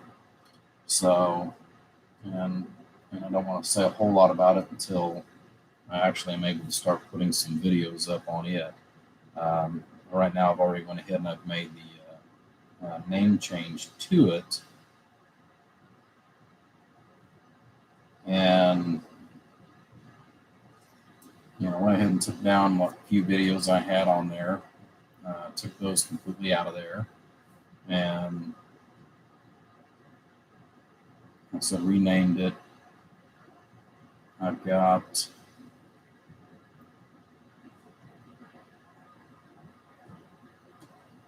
a lot of really neat stuff on it that's going to be coming up. Now, it is not necessarily radio related.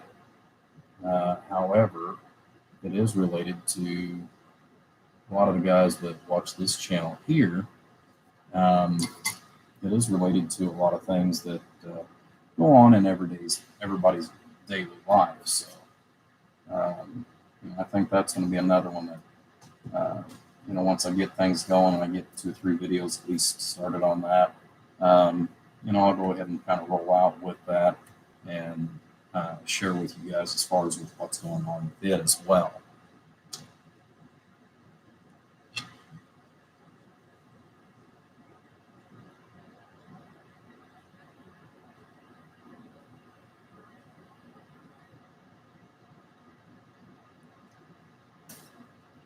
Yep. And I've actually thought about ordering me some of that stuff. I've actually been looking into some of that as well.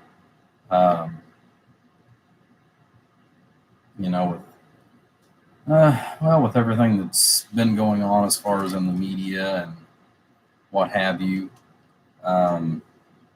that's also something else that, like I said, I've kind of considered the idea. It's just this stuff's not cheap,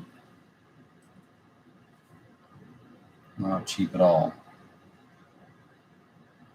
It's been a very, very long time since I have worn such items.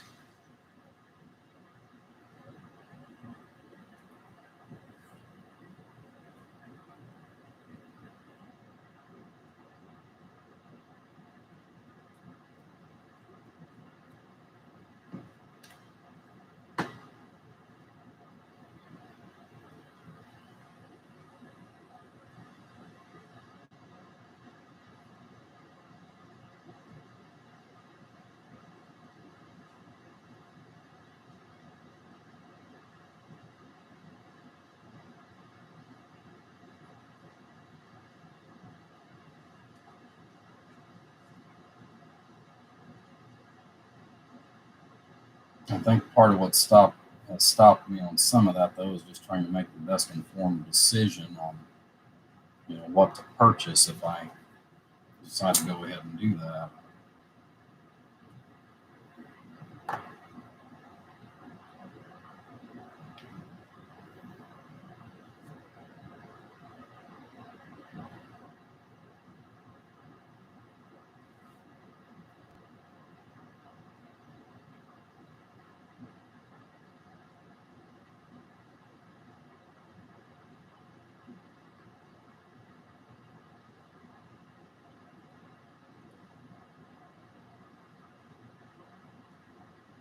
Okay. Well, that's actually one of the companies that I actually was looking into myself.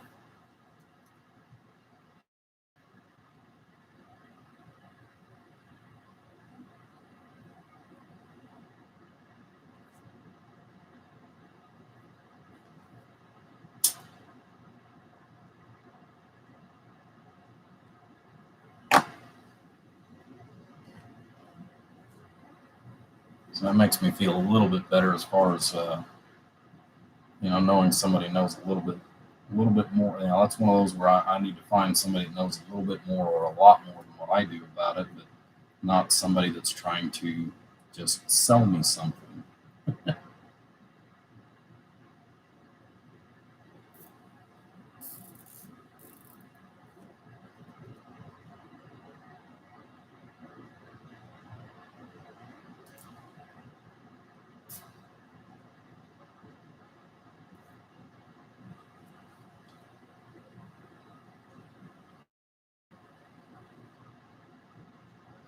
The Yahoo we have in office right now, like I said, I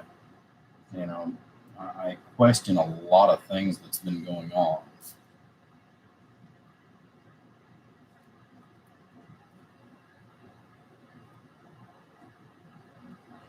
In this crazy topsy-turvy world that we are currently in.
Let's see if that's a notification or if that's somebody that sent me something.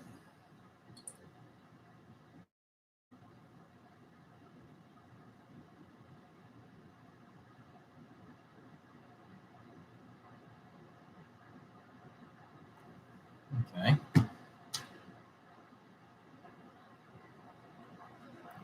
Just heavy. Yeah, well, that's the sucky part about it.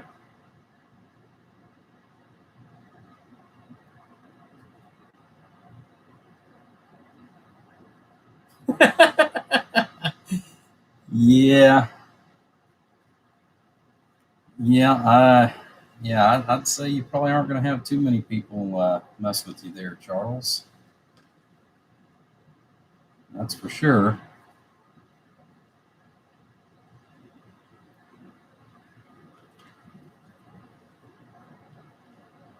The sad part of it is I won't be able to sleep tonight because I could actually picture you wearing that and a pair of the old underoos, where you look like Superman or Spider-Man or something like that, for underwear. Yeah. God. I'm going to have nightmares for the next 6 weeks. I'm going to have to go see a therapist.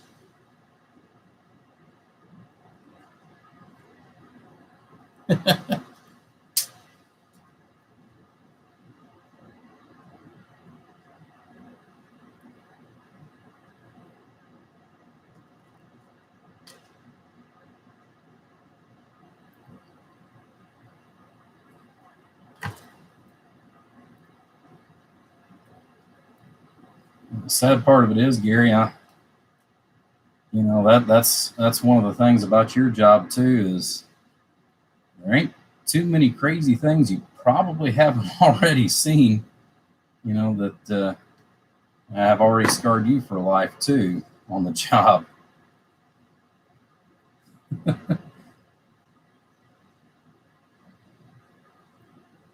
can remember one time, and my God, this has been years. I'm talking, this has been almost 30 years ago. Speaking of something kind of funny and kind of in line with Charles, but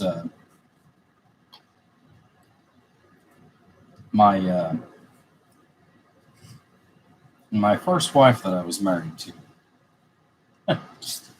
Oh God, that was funny. Um, I just got off work.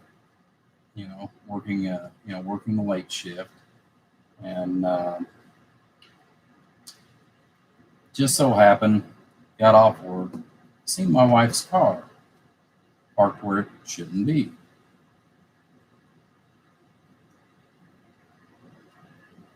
Well, I decided to stop, but before I did, I was still in uniform myself. Made a couple of calls. Had one of the boys in blue show up. Told him what the situation was, and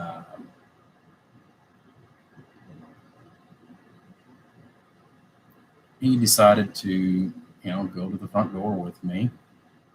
And this guy was a rookie. I mean, hadn't been on the force more than 6 weeks. I mean, he was a newbie, and that is where it really gets funny.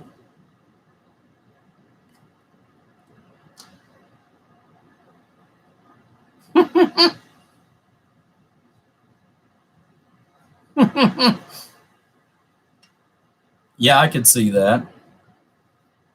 Well, anyways, and that's really not too far off from this story either, because that was one of the issues that was going on as far as that. I mean, it's one of those where everything kind of came to a head. Well, anyways, since she was where she was at and not at home, obviously, and it's really strange because it was literally on my way home. Like I said, I was still in uniform at the time. So, he showed up. We went up to the front door. I knocked on it, and he heard the same noises that, I heard as well. And this guy is every bit of 6'6". So not a small guy, not a little big guy or anything like that, but very young boy, and was a rookie. Well, she proceeded to come to the front door, after they asked who it was, and you could hear the feet, the feet in the background and stuff, and oh shit, it's your husband, so she comes to the door and actually opens it. And there she is in all her glory and what have you. And I proceeded to tell her she had about 45 minutes to get everything and be moved out at that time. Well, as soon as she opened the door, the officer was standing next to me. His mouth just dropped, and I mean, just short of me having to actually take and, reach up and, close his mouth. It's like, oh my God, because he'd never, he hadn't experienced anything yet, so I mean, the closest that he had experienced at that time was, a traffic stop. This was his first, engagement into the real world type thing. And I mean, it was just absolutely hilarious. I got more of a kick out of that portion of it, than I did, telling her, hey, look, you got this much time, otherwise in the morning, you'll be picking your stuff up off the lawn. Which she never did show up until the next day. Of course, by that time, all her stuff was, and I was actually kind of nice. I did put it all in trash bags, and it was sitting out there on the front porch. But the only reason why I did that was because it was easier to do that than what it was to sit there and carry, 4 or 5 handfuls of stuff at a time. Yeah, I guess after that, and I had left, they were actually more worried about me than they were obviously her. And I had four guys, from the force, which they knew that I carried and everything as well. They actually followed me all the way home, sat outside until I actually went in the house, just to make sure that I didn't,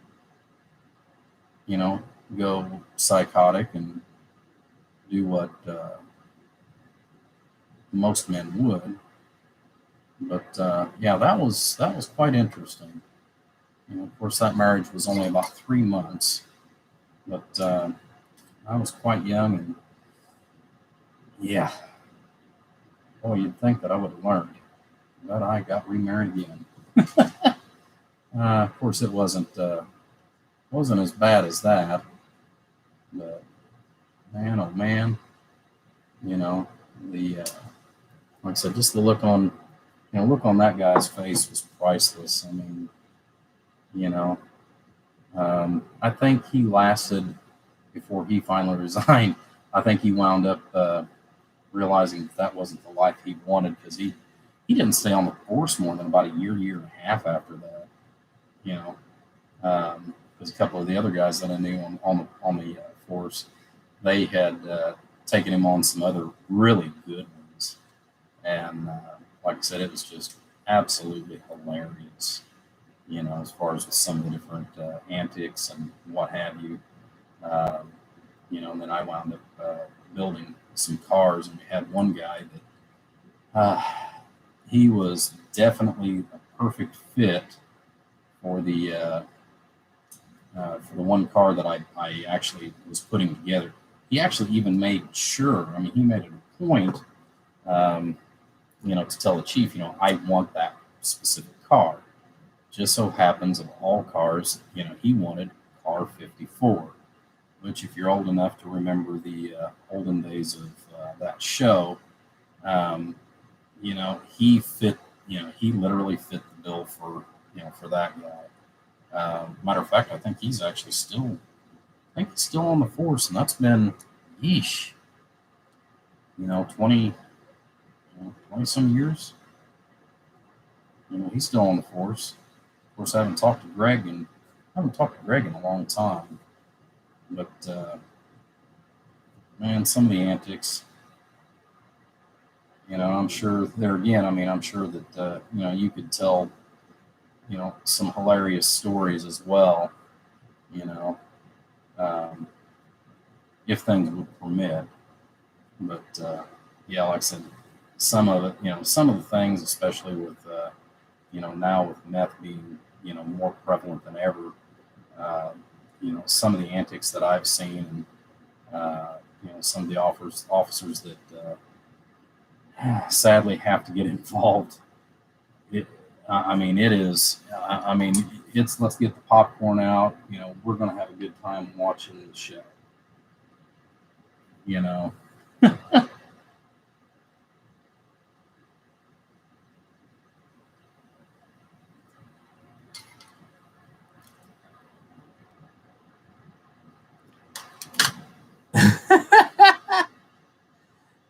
Yeah, I'll show that one. Yes, car 54. Where are you? Yep. Like I said, if you, like I said, if you've ever watched it, like I said, it fit my buddy Greg. It fit him to a T.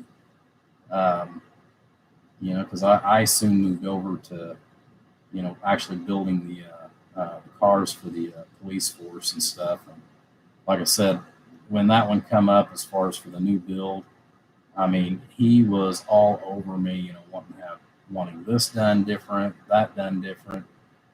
If they would have let him get by with it, he probably would have had me put the old gumball lights on it.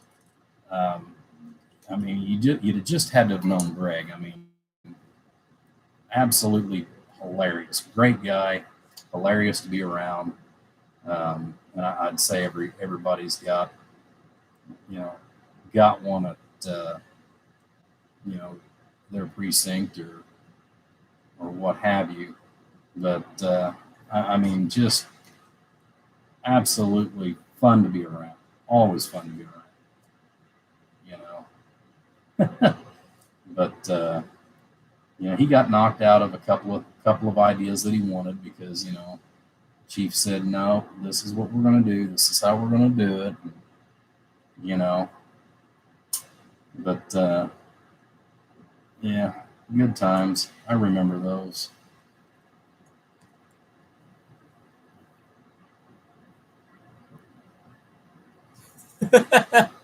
Some are missing. Well, some are there too, and some missing.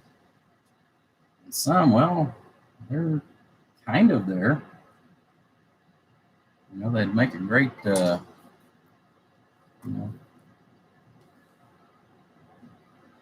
make a great reason for you to make sure you brush your teeth every day.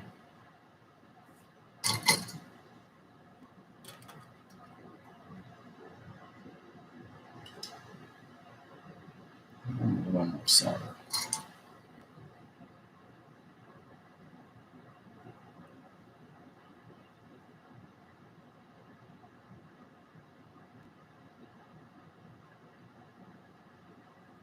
There we go.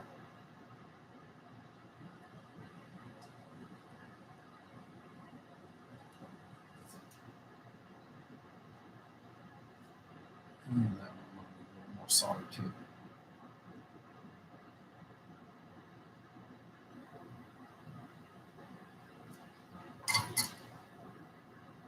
My biggest thing though with the math, it's so hard for me to fathom. Knowing, I don't know everything that's in it, but I know enough about what's in it to know that it's like, why would you want to put that in your body? Because people are, using batteries and matches and oh God, rat poison, and it's like, and you guys think this is, cool? Like I said, I don't know the whole thing about it, but I know enough to know that it ain't anything that I'd want to put in my body. That's for daggone sure.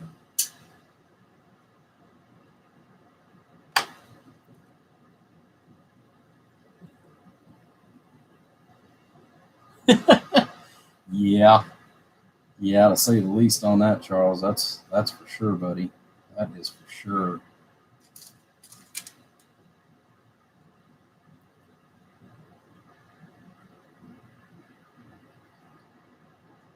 When I was working out west, when I was working out west, man, I seen a lot of that, and the people that's been on it for a long time, they've got those, those ticks about them, little nervous ticks and what have you. I was out west, and the one of the jobs that I was doing while I was out there, I got to see a lot of those people, and it's like, man, it was crazy. You see these people come in the door, and they've got the tick going on, and they'd be in there, and you knew it was hot right out of the get-go. They'd bring in, mama's jewelries, the girlfriend's jewelry, silverware, you name it. Anything that they thought that they could get $10 out of, that they would bring in and, try to pawn. And it's like, really, guys? Really?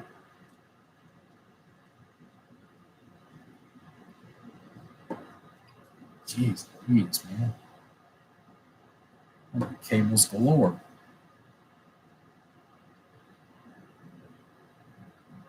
UFO gimmicks.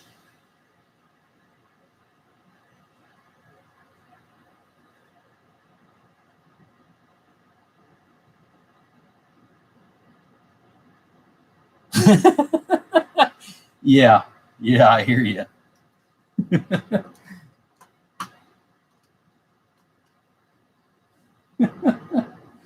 Oh, God. Hmm. Yeah, like I said, the stuff that people do, it's like, really?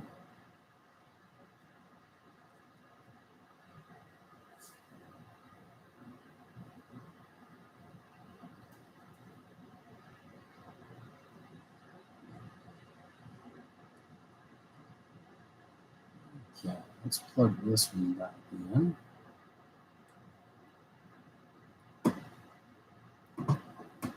Let's see if we can't get just a little more organized here.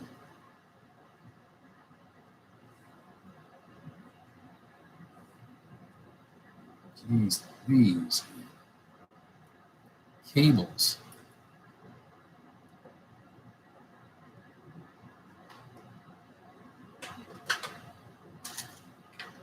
I'll tell you this right here and right now, wasn't for who it is, I will never, ever, ever do another one of these like this again.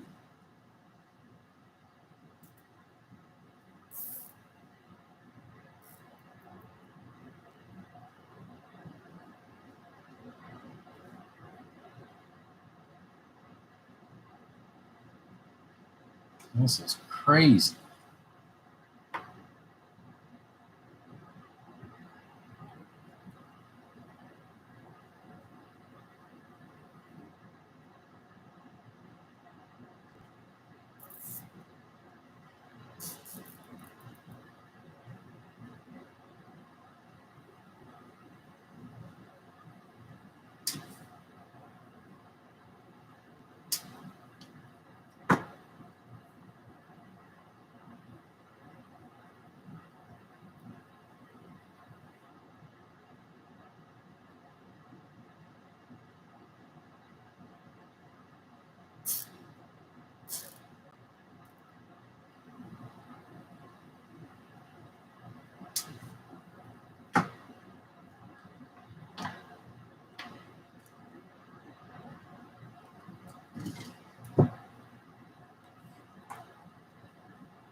I mean, this is going to be a cool project once he gets it all finished. Like I said, he's just having me do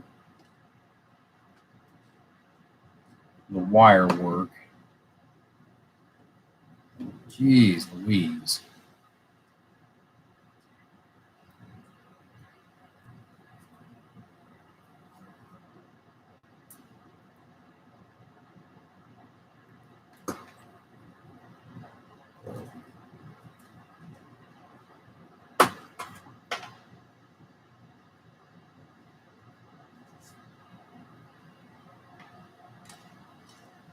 Let me get into my ashtray.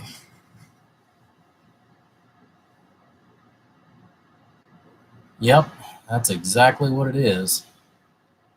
No, I wish this was a DAC conversion. I would have chosen something much different than a Galaxy 88 for a DAC conversion. But it is an old Heathkit. It's an old Heathkit chassis. Now he's got a really cool meter, and I don't know if the circuit itself will be able to handle it as far as the meter, but he's got a really cool meter for it. And he's got a huge meter. I don't know what he ordered that an S meter like that came in.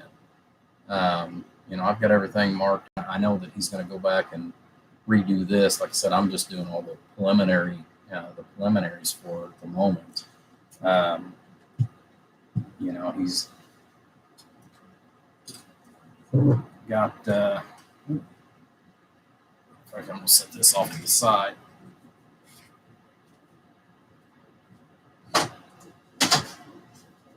But yeah, he's got. I'm not sure what he's gonna, what all he's gonna do with it when it's all said and done.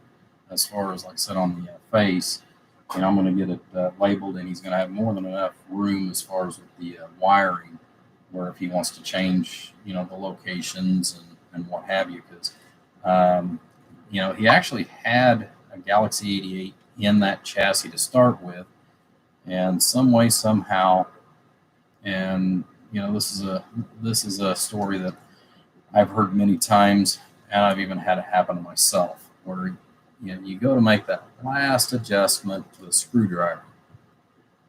This is something that I learned, 27 years ago. Never, ever, ever, ever, ever, ever, ever, ever do, because, well, I'd never had that problem. Didn't think anything about it. Used a small little, jeweler's metal screwdriver.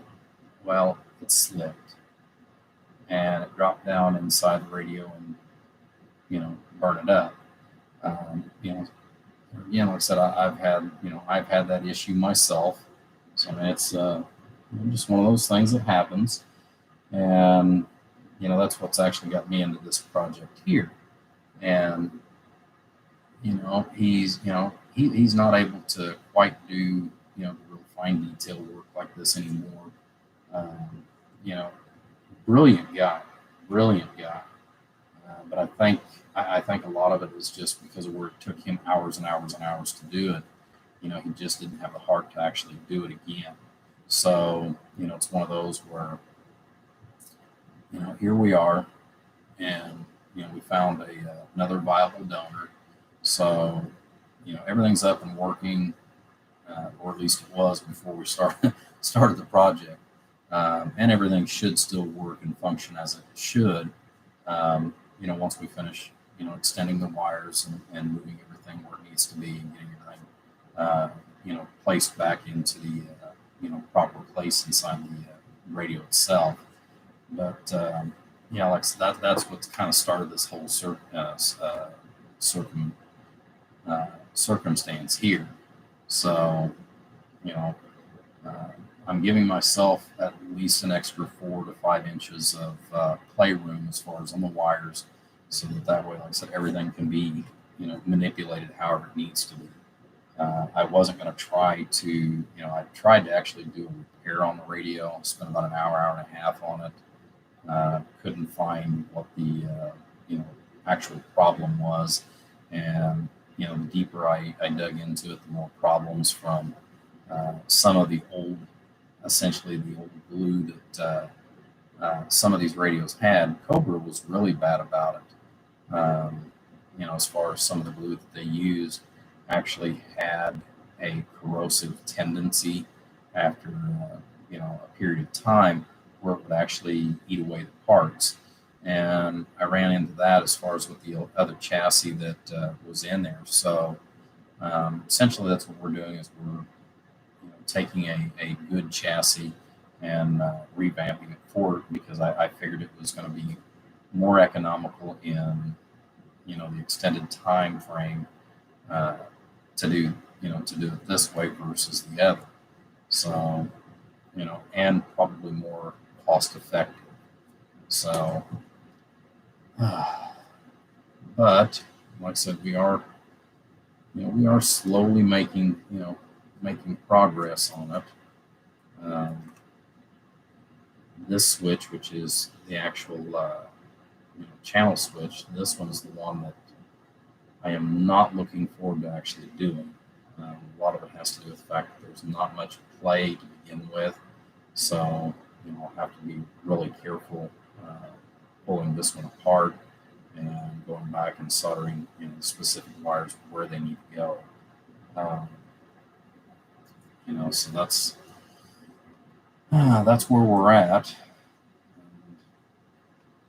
And it's flipped over whenever that gets all said and done. But finished up the band select for AM, FM, upper and lower sideband. That's taken care of tonight. Try to see, because I know, again, we've got the frequency counter that we have to extend 30 or 40 wires on it as well.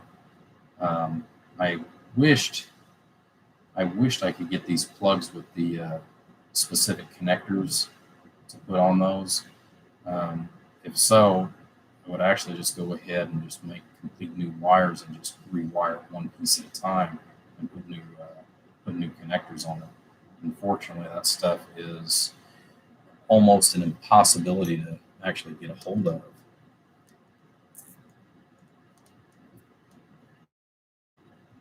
But it's got some, yeah, and that's the thing, whenever the 88s first came out, I mean, that was the cat's meow, and that was one of my really first big radios.